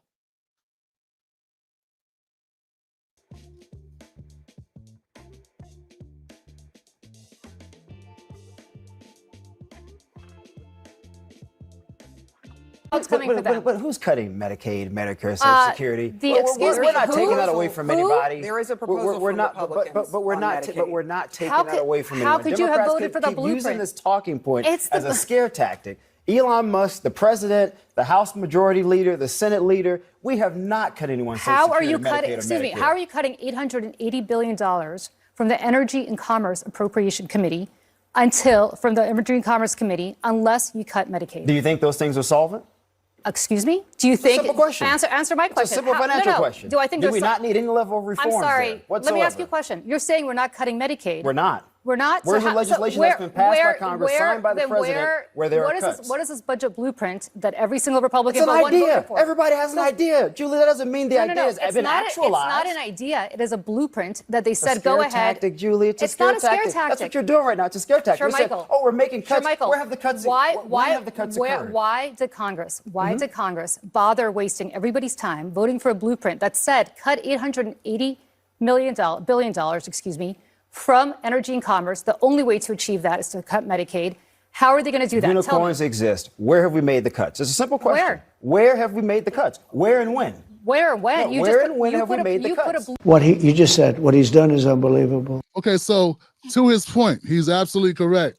There have been no cuts made, nor has there been an amount, a firm amount from what's going to come out of each department, or the cuts that were in the proposal of February 25th, the budget resolution that they voted on, they're passed.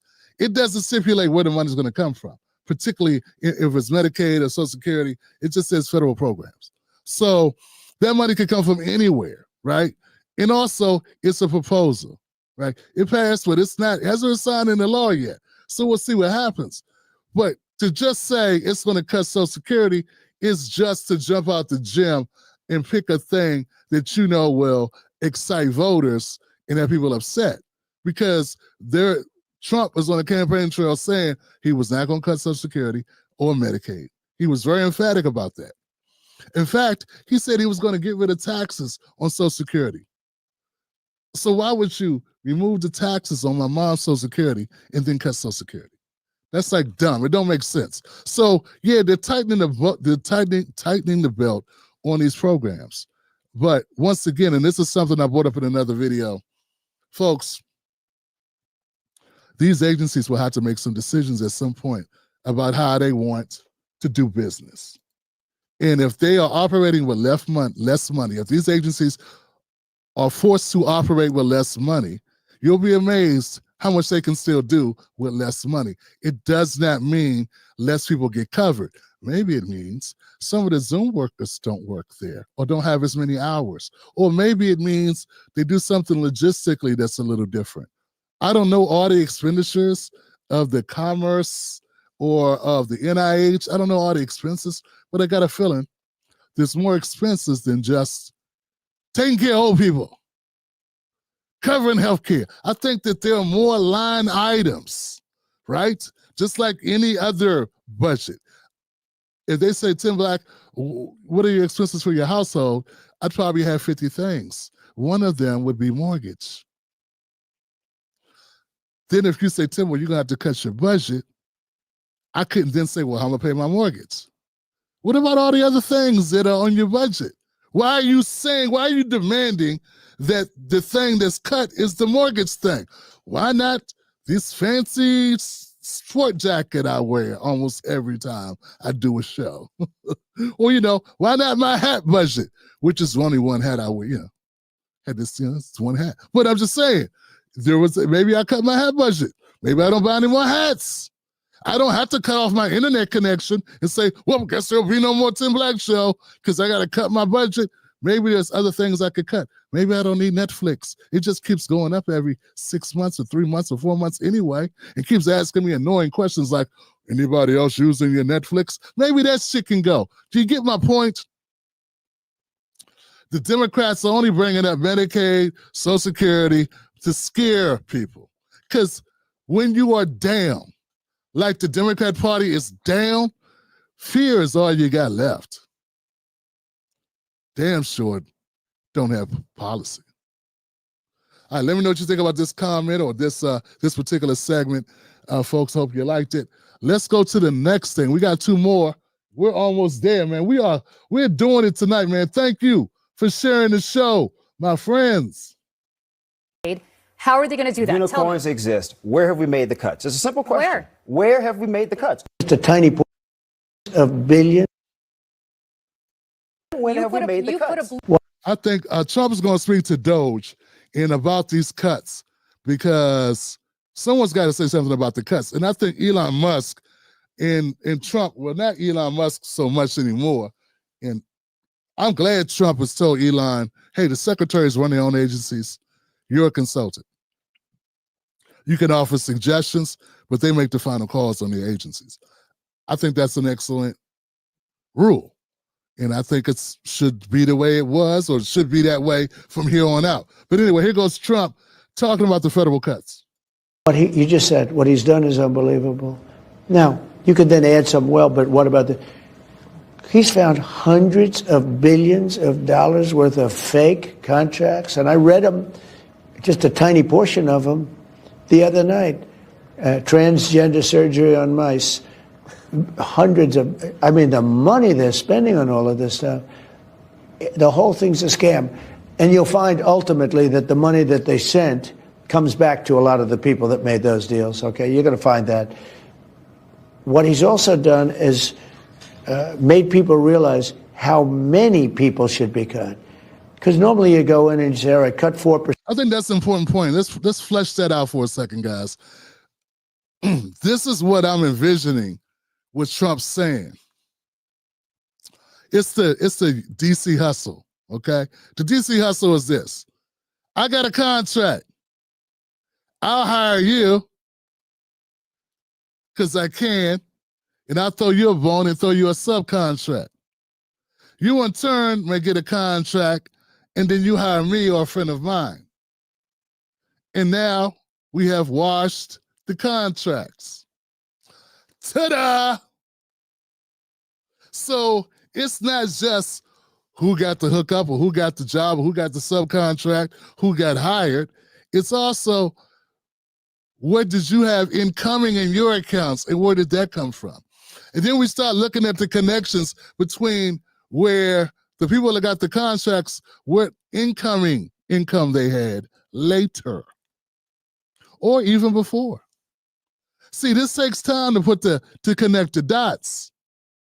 This is not a movie where people just show up and they got a case, like you've seen in the movies, they got the case full of money and someone slides it under the table and kicks it over to the guy over there, the other person, and they switch cases and they just walk off and, nah, this is not a movie, this is real life. Things mostly are done digitally, okay?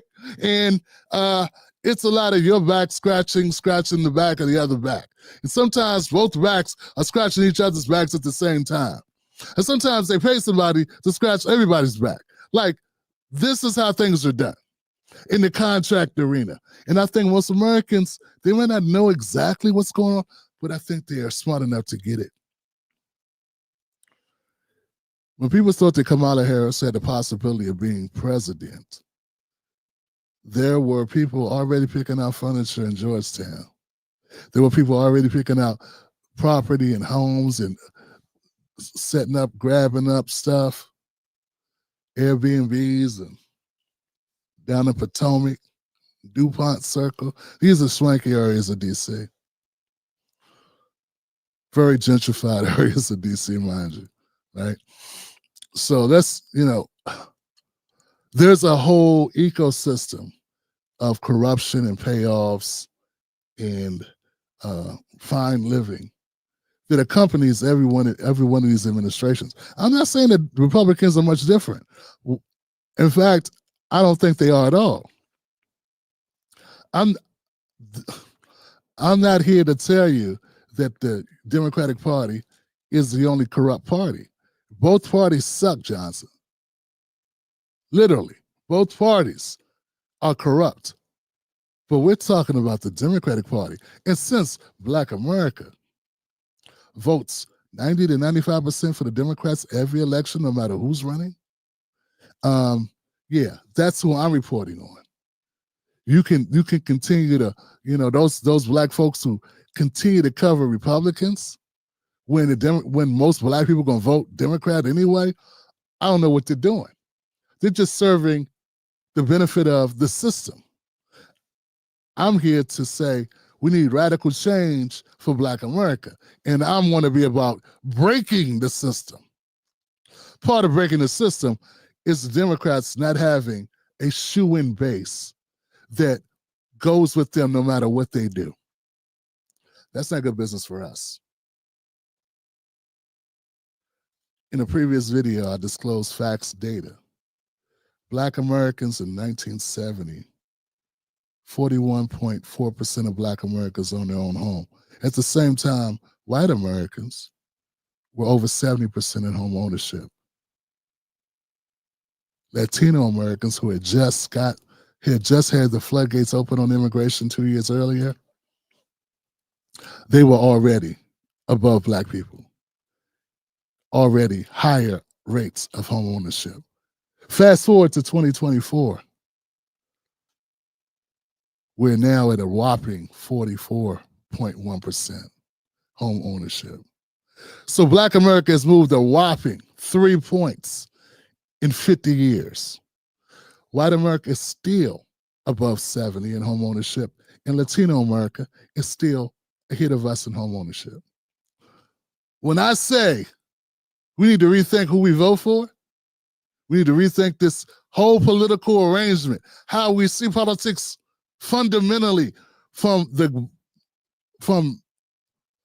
canvassing to donations to votes, all of it. It is not, I did not come to this lightly, nor do I come at it clumsily. Right? This isn't about bragging rights. This ain't about going viral. This is not about making a splash. This is about a person's life work and what they want their legacy to be and what they want to leave behind. And I would like to leave behind my children more options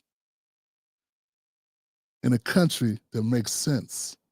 And before I go on the ground, I want to do something about this. I want to assist, because I ain't going to do it alone. Lord knows I ain't going to do it alone. Anyway, let's go to the next topic. But in order to right the ship, to get the car out the ditch, we got to be built for this. I'm built to give you the hard answers, tell you the hard truths, the raw truth that you deserve. You got to be built to take it.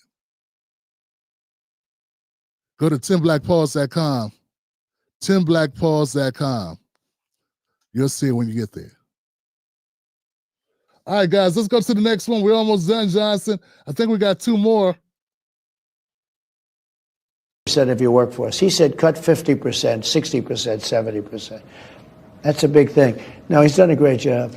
So I'm sensing some real unease with the current state of the Democratic leadership, as if the leaders, specifically in Congress, have not met this moment.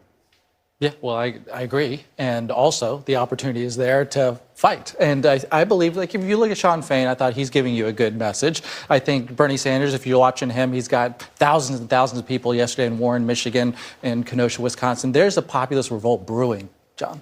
People are angry. They want some integrity and conviction against the fight against Musk and Doge. They know that a lot of these things are a betrayal of just whether government should work, whether you should care about people's lives and operate with integrity and honesty. So I think for many Democrats, just like grow a spine and care about Medicaid. When we talk about Medicaid, know that there's people on nursing homes and child care providers and people, young kids who need these programs. Fight like it matters. Okay, man, this is all a fallacy phase. No one's cutting Medicare. No one's cutting these policies. Maybe we'll just cut the salaries. Maybe we'll cut the number of people that it takes to screw in the light bulbs. Maybe there's other things we could cut besides the cancer research. So you're going to come on here and be a dick and just repeat the same talking points as Republicans and then say it's populist? No, what's popular is that Americans have been tightening their belt for the last, I don't know how many years, for the last decade. Americans have been tightening their belt. Black America, for the record, never recovered from the first collapse. The home collapse, the Wall Street collapse of the banks back in 2007 and 8. A lot of us never regrouped. And then to compound that with the COVID shutdowns and the amount of black businesses that went out of business that haven't come back.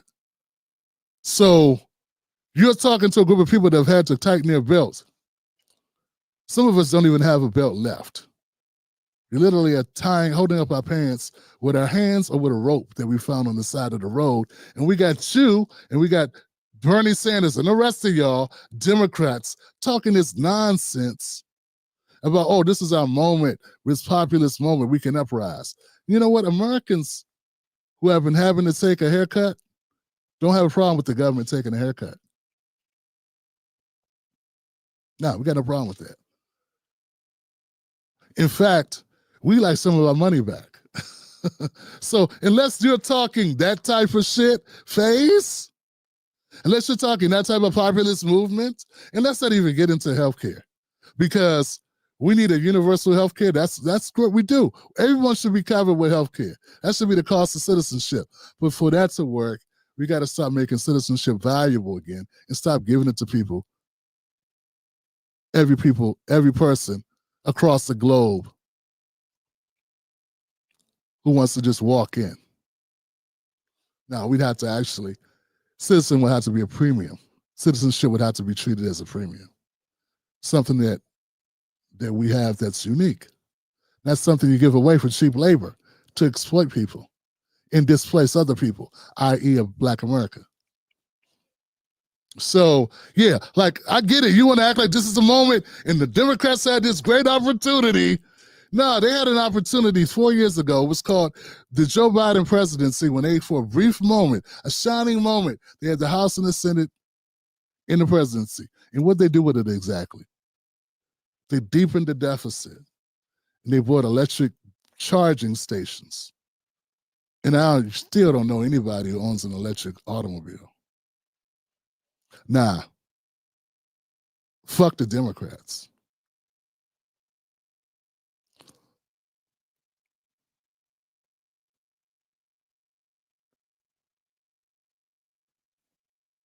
That's it. All right, guys, let's move on to the next topic. I think we're done with him. Matters to you. Next on deck with Tim Black.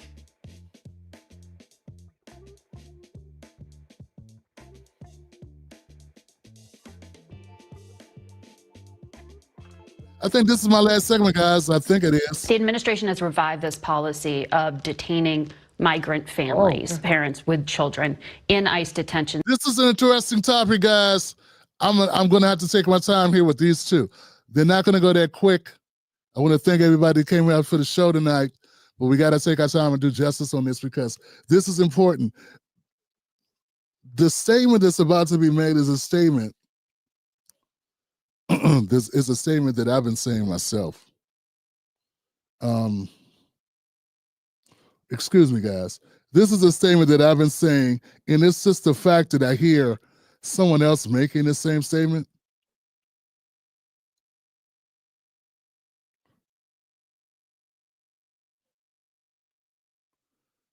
It's a big deal. Okay?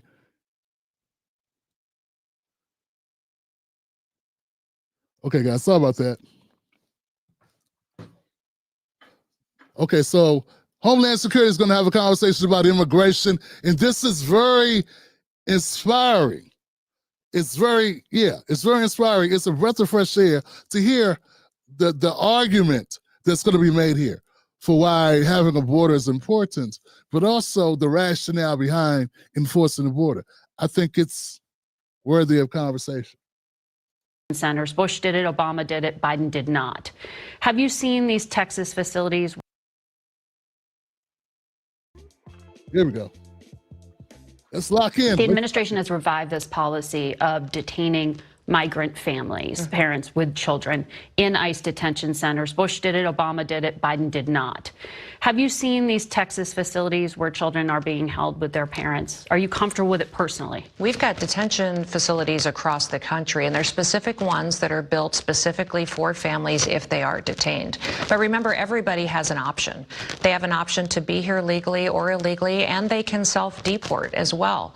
We've set up a system and a website where people who are here illegally right now can register, and they can choose to go home on their own and keep their families united. Well, the kids do have a choice. If they have parents, they make a choice to keep their families together if they want to, or not. If parents make a decision to leave their children behind, then that's a choice that they made as a family. And we need to remember that when Americans break the law and they have consequences or face a situation, they're separated from their families too. I don't believe we should prioritize people from other countries above Americans. Yeah, you know, I find it refreshing as hell that someone said that. Because that's something that I've been saying for quite some time. Because remember, I'm advocating for Black Americans, and we are the group of mass incarceration. So I find it particularly in Southern Black America, for you to talk this nonsense like, oh my God, we're locking people up. Yeah, as if this was a new concept. It's only a concept that's been repeated across this country for hundreds of years as it pertains to Black Americans. But now all of a sudden, we got goody two-shoes, liberals, acting as if this is a new phenomenon. And oh my God, you know what? A person on a suspended license can end up separated from their children. Happens all the time. In America to us. And there is no songs, no hymns. AOC doesn't go down to the local jail and cry outside the building at the gate for Dwayne or Dewan and Shaquita, or even Dylan and Logan and Becky, born on the wrong side of the tracks, or born to alcoholic parents or poor parents, struggling parents in places like West Virginia, Kentucky, what have you. No one gives a shit. But, so it's like, are you trying to pit us against immigrants? You say that xenophobia. No, we got bullshitophobia because the liberals are full of shit. Look, no one, it's not, yay. No one's, I'm not going to say no one. I would never cheer for someone being incarcerated and taken away from their family unless they're hurting other people. Okay? That's it. I would never cheer for that unless you're doing damage and you're hurting other people. Okay?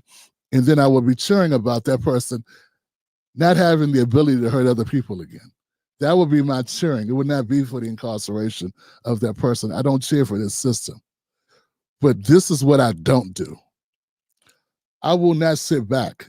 I don't sit back and pretend that I don't understand how the world works, and I don't understand that we have a finite amount of resources and that we can't clothe, house, and feed the planet.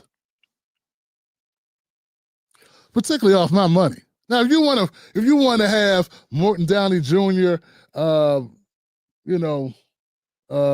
insert Hollywood celebrity, Kevin Bacon, and I don't know, whoever, come in and pay for it, fine. George Clooney can pay as much as he wants and sponsor as many families as he sees fit, him and Jamie Lee Curtis. But as to the Tim Blacks and the Blacks, we good here. I love the fact that this Homeland Security is pointing out the number of, shouldn't even go into it, but just to state, look, we should not treat non-citizens better than we treat citizens. And that's what's happening. We just sat and saw those mayors. We just sat and saw them talk about, what was it, Chicago? $500 million spent on migrants. Imagine how Chicagoans feel. That's their money. It didn't come out of the sky. It didn't fall from the sky like Nana. Yeah, it didn't just appear. No one has a money tree in the backyard. Beanstalk, right? None of that happened. That's people's money. And if people didn't give it up, guess where they went? To jail. So the people that paid into the Chicago system pay into the system by force or face jail. Just either take the money, turn around, and use it, tell people who didn't pay into the system, and now you're upset if we say the people that didn't pay into the system who came here illegally and did not bother to go through the proper channels, they might end up going where we go when we don't pay our taxes? Oh, come on. And I'm supposed to be upset about that? Not paying taxes. It's not a violent crime. People go to jail for that shit. Right? Because it's about fairness, right? It's about Caesar saying to Caesar, right? Then my mom told me, Caesar's things to Caesar. Look, anyway, say what you want to say. I don't know anything about this Homeland Security Secretary, but I like the language that she's using because it's language we can all understand. And it's something that Black independent media that's worth its salt has been saying for years. I'm here to advocate for Black Americans, and from the group of people that never, ever, never, ever were missed in the collection. I don't understand why their complexion affords them protection. Shout out to Paul Mooney. All right, guys, let's go to the next one. I think they're done here. Let me know what you think in the comment section, Johnson. I told you, man, we telling the truth. We ain't doing that but telling the truth. But when it comes to reviving the policy of separating families from their children at the border, We're actually reviving it. It's That's that, what I want it's to that ask you. President Biden didn't follow You the won't? law. He didn't follow the law in the fact that it's always been equally applied until his administration. And then he made decisions to ignore federal law in how he handled immigration and enforcement within our borders. And so Yeah, Biden broke the law to help his friends. That's what he did. All right, let's keep going, Johnson. Now, this is, if I'm not mistaken, this is my last video. I think it is. Oh, no, we had the last video. I'm sorry. It's not going to be here. So I got one more story, guys. This is going for extra bonus points right here. All right, this is extra bonus points. Tim Black Wolfpack, stand up. Jasmine Crockett. If you guys remember, Jasmine Crockett, a couple weeks ago, there was a soundbite out about her where she said about the $5,000. There was a suggestion that if DOGE, Department of Government Efficiency, was able to recoup a couple $1 trillion back into the budget, that some of that money, not all of it, some of that money would be allocated and dispensed to taxpaying citizens of the United States because it's their money to begin with. So if DOGE was able to recover money that was our money that was being spent frivolously, that some of that money should be given back to American citizens to the tune, the estimate was about $5,000 per citizen. Jasmine Crockett made some comments because she likes to comment. And she said, what good is $5,000? And then they cut the tape and they went on with conversation. Well, Jasmine Crockett later complained, Black people, I know y'all know me better than this, and I'm so tired of y'all. I'm fit to be tired, y'all, because I know y'all seen that they cut that video off, and why didn't you go get the longer version? Why you believe anything the right says about me? And you let them give you that disinformation? No wonder why y'all thought Kamala wasn't Black. That's what she said. So in this segment right here, what we're going to do is we're going to take a look at the video that's circulating right now about Jasmine Crockett. And we're going to look at the full video, at least a larger portion than the 60 seconds that's currently being played. Because, well, we want to give her a just due, and we want to cover more that came out of her mouth that I feel that should be covered. And I would love the opportunity to respond to it. Here goes Jasmine Crockett. In Washington this week, you're a part of the House Oversight Committee. There was a hearing.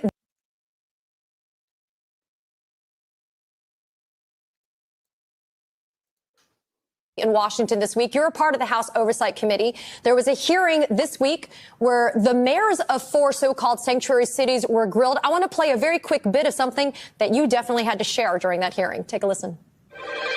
Have any of you been made aware of any immigrant that has had 34 felony convictions that has still been able to roam around in your cities? Anyone? No, ma'am. I mean, Congresswoman, it's true. I just talked about the hypocrisy from the GOP. They're so quick to want to round up people on the streets. They don't really even bother to care. If they look brown or Black or whatever, it's okay. But in this instance, you do have a 34 felony convicted felon that lives in the Oval Office. If they need the address. You know, Michelle Alexander is sitting somewhere now, the writer of the New Jim Crow. I know she's sitting somewhere, really having a hard time sleeping, hard time listening to this sister continue to bring up felons, continue to talk disparagingly about people with convictions. It just seems ironic that a civil rights or justice, whatever she used to do back in the day, Jasmine Crockett that is, would harp on that as much as she has.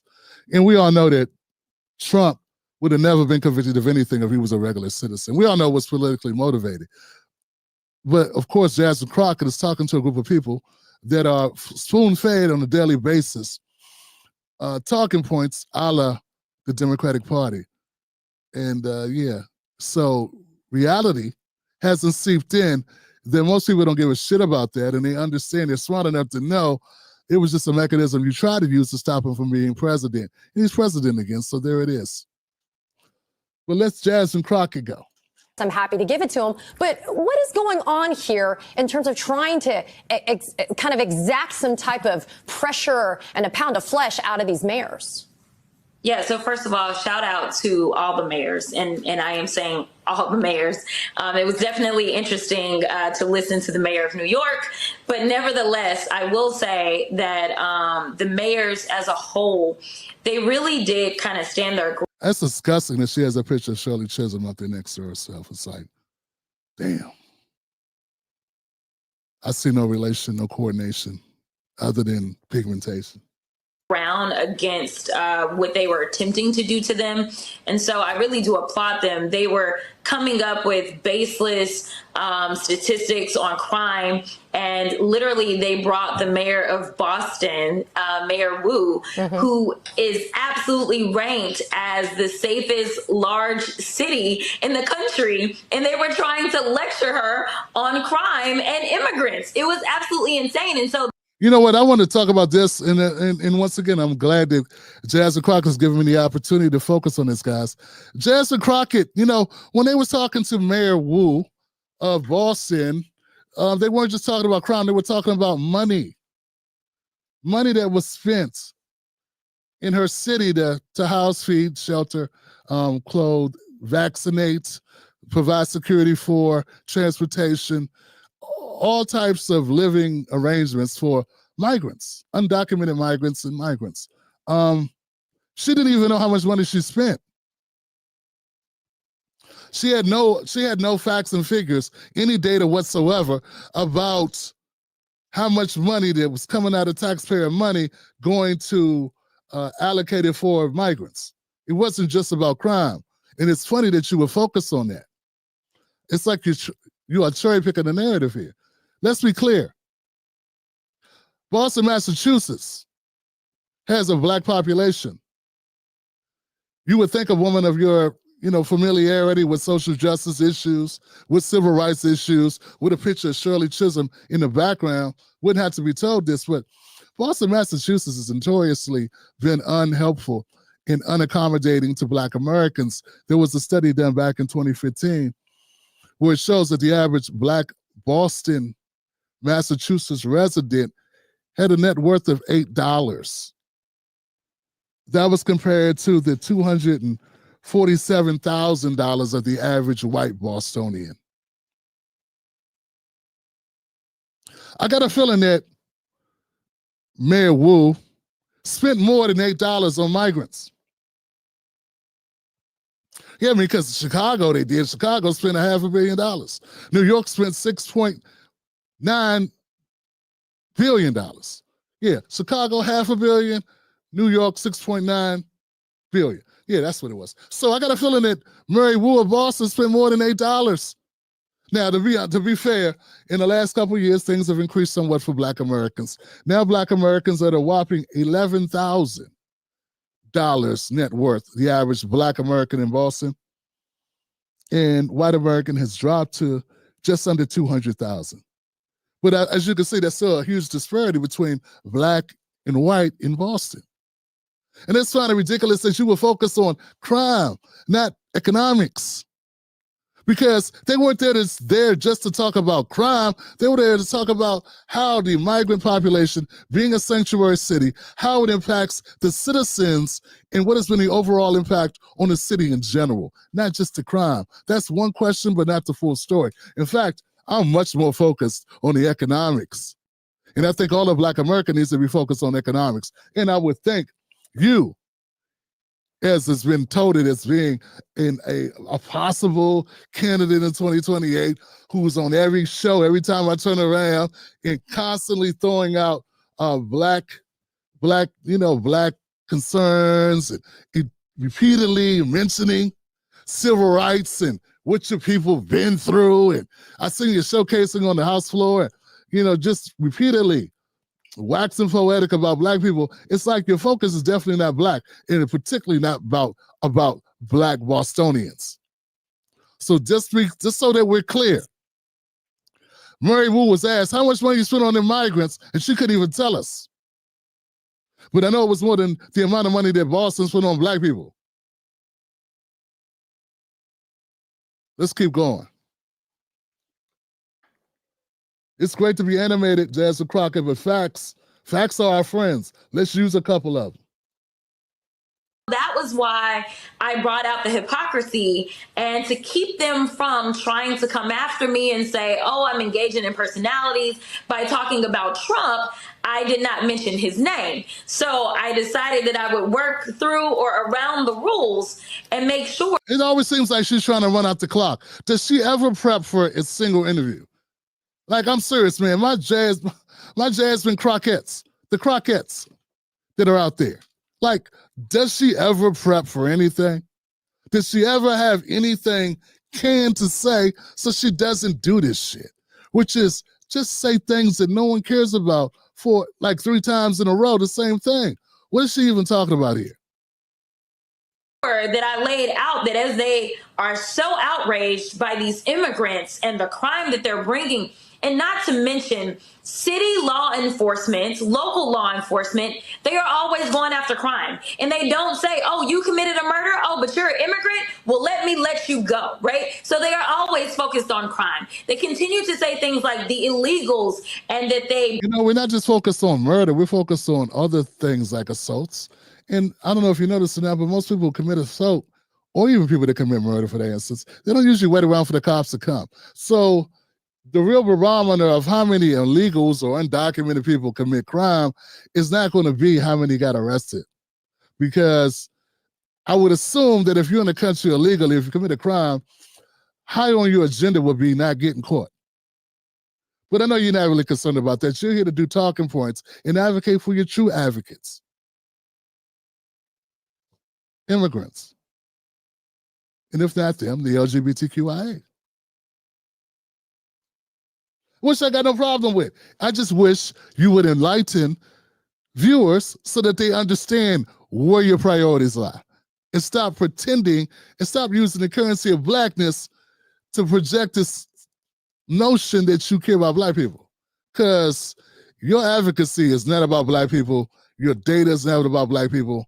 Only thing about black people is virtue signaling and using our pain in order to help your party. In the back, Republicans off your ass, which ain't the same thing.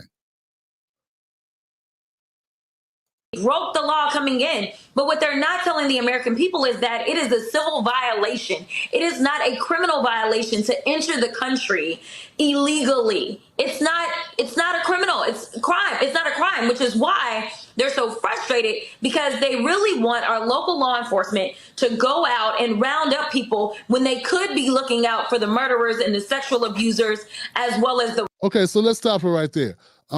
Jasmine Crockett, I thought she was a lawyer. Maybe I'm incorrect. Maybe I'm thinking about somebody else, because it'd be unfortunate that if you're a lawyer and not know the law.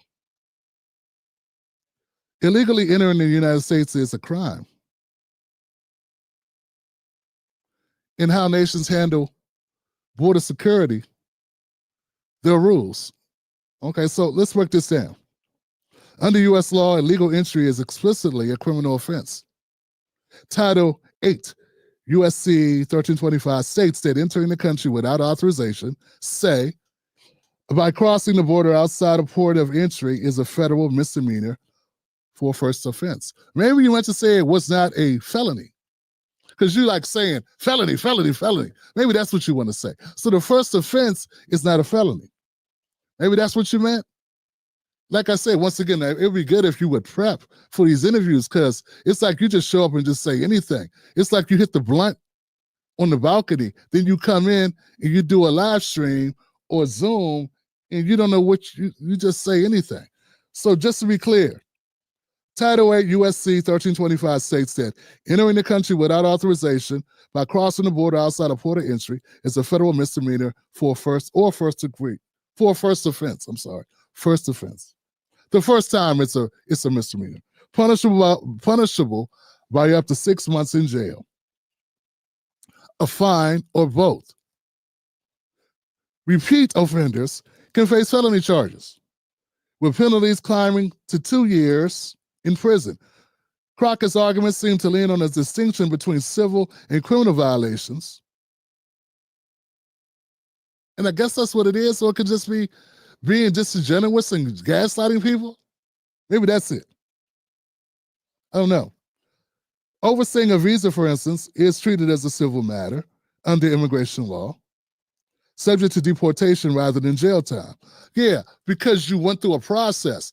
But that's a clear distinction between the two, right? So being undocumented but having a visa, that's not the same thing, right? Because you are documented, you just expired.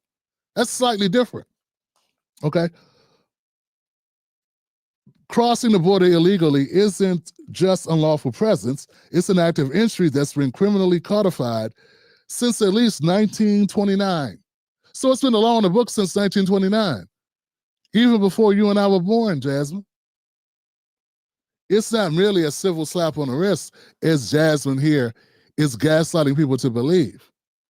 And most people who heard this video or saw this clip called bullshit as soon as they saw it because they knew it wasn't true. What are all these people doing in ICE detention centers if it's not a crime? You know, I was just doing a segment just before this where the Department of Homeland Security, the Secretary, Kristi Noem, was just talking about, you know, people being incarcerated for it. What are you talking about? So somebody's lying. Either the Department of Homeland Secretary is lying or Jasmine Crockett's lying. Oh, I'm about to go with Jasmine Crockett's lying or incompetent. Statistics back this up with real enforcement numbers. Fiscal year 2019, under a zero tolerance push, federal prosecutors for illegal entry under 1325 hit over 106,000 cases. Those cases were criminal, not civil. Okay? So yeah, Jasmine Crockett's full of crock. Or crack. Maybe it's Crockett. Maybe we should call her Jasmine Crockett because she's sounding real cracky right now. Okay. You know, you might argue that the focus should be on real criminals, murderers, abusers, rather than border hoppers, but that sidesteps the point. Illegal entry is a crime by statute, prosecuted at scale and treated seriously worldwide. Saying it's not a crime isn't just a stretch, it's flat out wrong. The U.S. is not an outlier, by the way, guys. We're not the only country that, you know, protects its borders. It's in line with global nations. You know, if you're pushing a policy shift, that's fine. But state the record clearly. You want to move away from criminalizing, from the statute that criminalizes illegal entry, not saying it doesn't exist. Accuracy does matter, words matter. Choose different ones.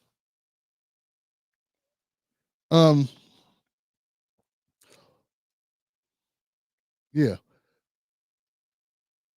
For instance, Australia has a Migration Act back in 1958. It makes unauthorized entry a criminal offense under Section 233.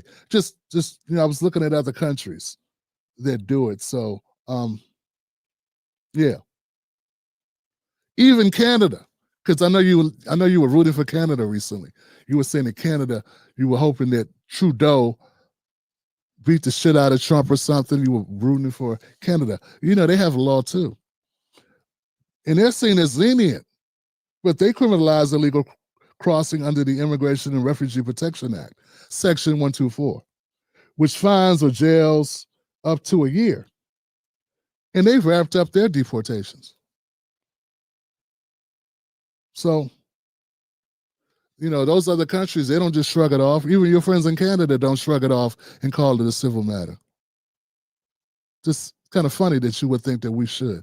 Anyway, guys, yeah, I just wanted to address Jasmine Crockett because what she's been saying, what she's been able to get away with, and this time we did not use the 1-minute clip where she was totally wrong. I also wanted to throw in the fact about Boston because she was wrong again. Jasmine Crockett is wrong a lot. And if she's the face of the Democratic Party, it's going to make my job of getting black people to lead the Democratic Party a whole lot easier. So keep up the good work. All right, fam, thank you for tuning into the Tim Black Show. We're at the end of the show, man. We made it. And I feel good about that segment. Hit the like button if you like the content. Share it with somebody. Become a member. Go to jointimblack.com. Doors open. I found this on the web for what somebody become a member go to. Damn. Become a member of the Tim Black Show. Go to jointimblack.com. Pick up a new shirt. Go to timblackpauls.com. It's important. It's a dope shirt. It's called Built for This, and we are built for this, and so are you. We are all built for this. We can do this. I'm optimistic that we can turn this thing around, and we can get off this roller coaster with the Democrats. We can end this stormy relationship, this one-sided toxic relationship we have with the Democratic Party. I think we gotta. I know we have to. Let's do it. All right, guys, let's go to comment section. Who's out here, man? Once again, M. Sparks. M. Sparks became a member of the YouTube show. Thank you. And he also hooked us up, and so did Trust No Party. Black Mamba's in the house. Topher gave up 5 memberships, hooking somebody up, my brother. Harry, you killing me. All love from St. Louis. Thank you, fam. Chig says, thank you for the honesty you speak, Tim. A lot of stuff you say is nonpartisan. I try to explain this to my friends, but they just don't see the common sense and are trapped in the dim plantation. One day they'll be free. You know what? It takes time. I wasn't always free. I had to learn too. Once upon a time, I didn't know. Now I know. Now I teach others, and maybe they'll follow suit, man. You know what I'm saying? I'm aware that what I know now is not what I knew before. You know what I'm saying? I try to leave grace, but it's okay to get tired of people and get a little snippy. I think it's all part of the process. But I've been doing this for so long, man. It's like, yeah, this show is not for everybody. And once I realized that's good, now you actually have a show, because it shouldn't be for everybody.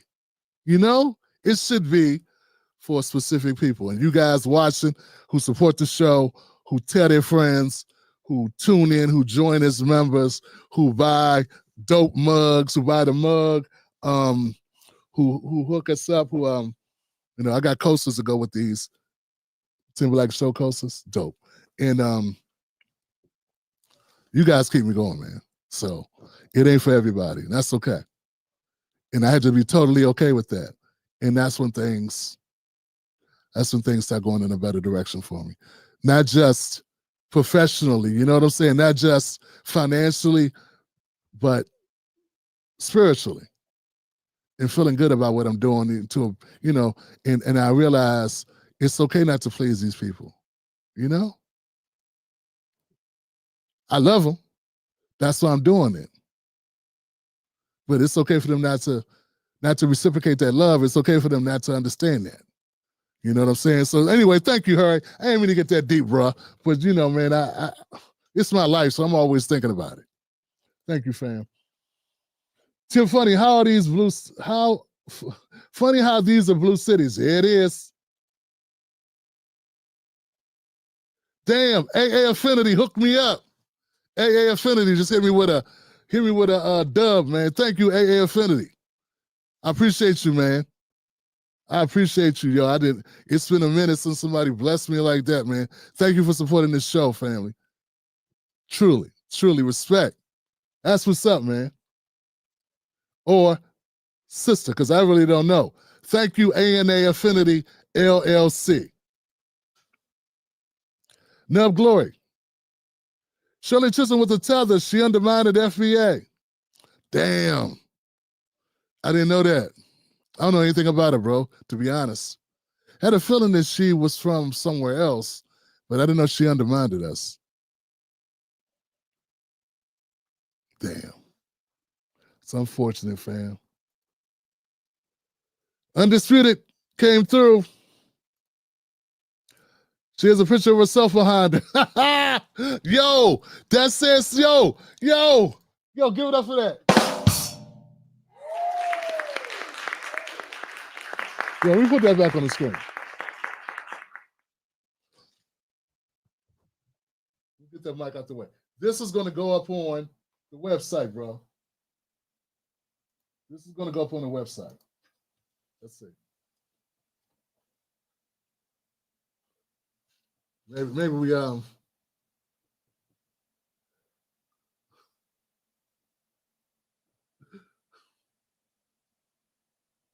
don't know how to do it, but I'm gonna do a screenshot of it, man. So I wanted to do a screenshot of that, and I'm gonna put a picture of her somehow in that clip, somehow in it, to show who you're talking about. That's crazy, bro. That's crazy work. That's nasty work, bro. That's nasty work. Look. Much respect, Tim Black. Thank you, Information Man Show. I appreciate you, man. Good luck with your show, Information Man Show. Arlene Chambers. I ordered my merch, Tim. Don't let nobody take your cornbread, Tim. That's what's up. I need to promote more of that. I need to promote my new cornbread T-shirt. I tried to upgrade it. I hope I want to know which one you got. Which one? Which of the cornbread shirts did you prefer? I'd like to know which one that was. Everybody ain't real, baby. Tito Hornbuckle. What's up, Tito? Tito, thank you, fam. I appreciate you. Not even close to it, man. Oh, man. Who are you telling? Who are you telling? A lot of people ain't real. My brother. Tito, thank you, sir. Shout out to ANA Affinity LLC. Look, guys, ladies and gentlemen, family, I appreciate y'all being here. It's late. 3-hour show. I want to thank Black Mamba and Buck Bewley for doing what they do tirelessly, man, giving me their damn time. I appreciate y'all, man. Real talk. Thank you. And let's just keep going. Let's make our people proud. Let's keep going. All right, guys, that's it. Have a great morning. Have a great morning. I'll see you soon. Today is Sunday. We'll be back tomorrow. Tune in tomorrow. We'll do more. I love y'all. And like I always say, guys, don't let anybody take your cornbread. That's right. Don't let nobody take your cornbread, Johnson. And believe me, they are out to take your cornbread. I got a problem with them doing that. So we got to stop them. We got to stop letting them take our cornbread. We got to fight for our cornbread, Johnson. All right. And as always, where are my ladies? Oh, there they go.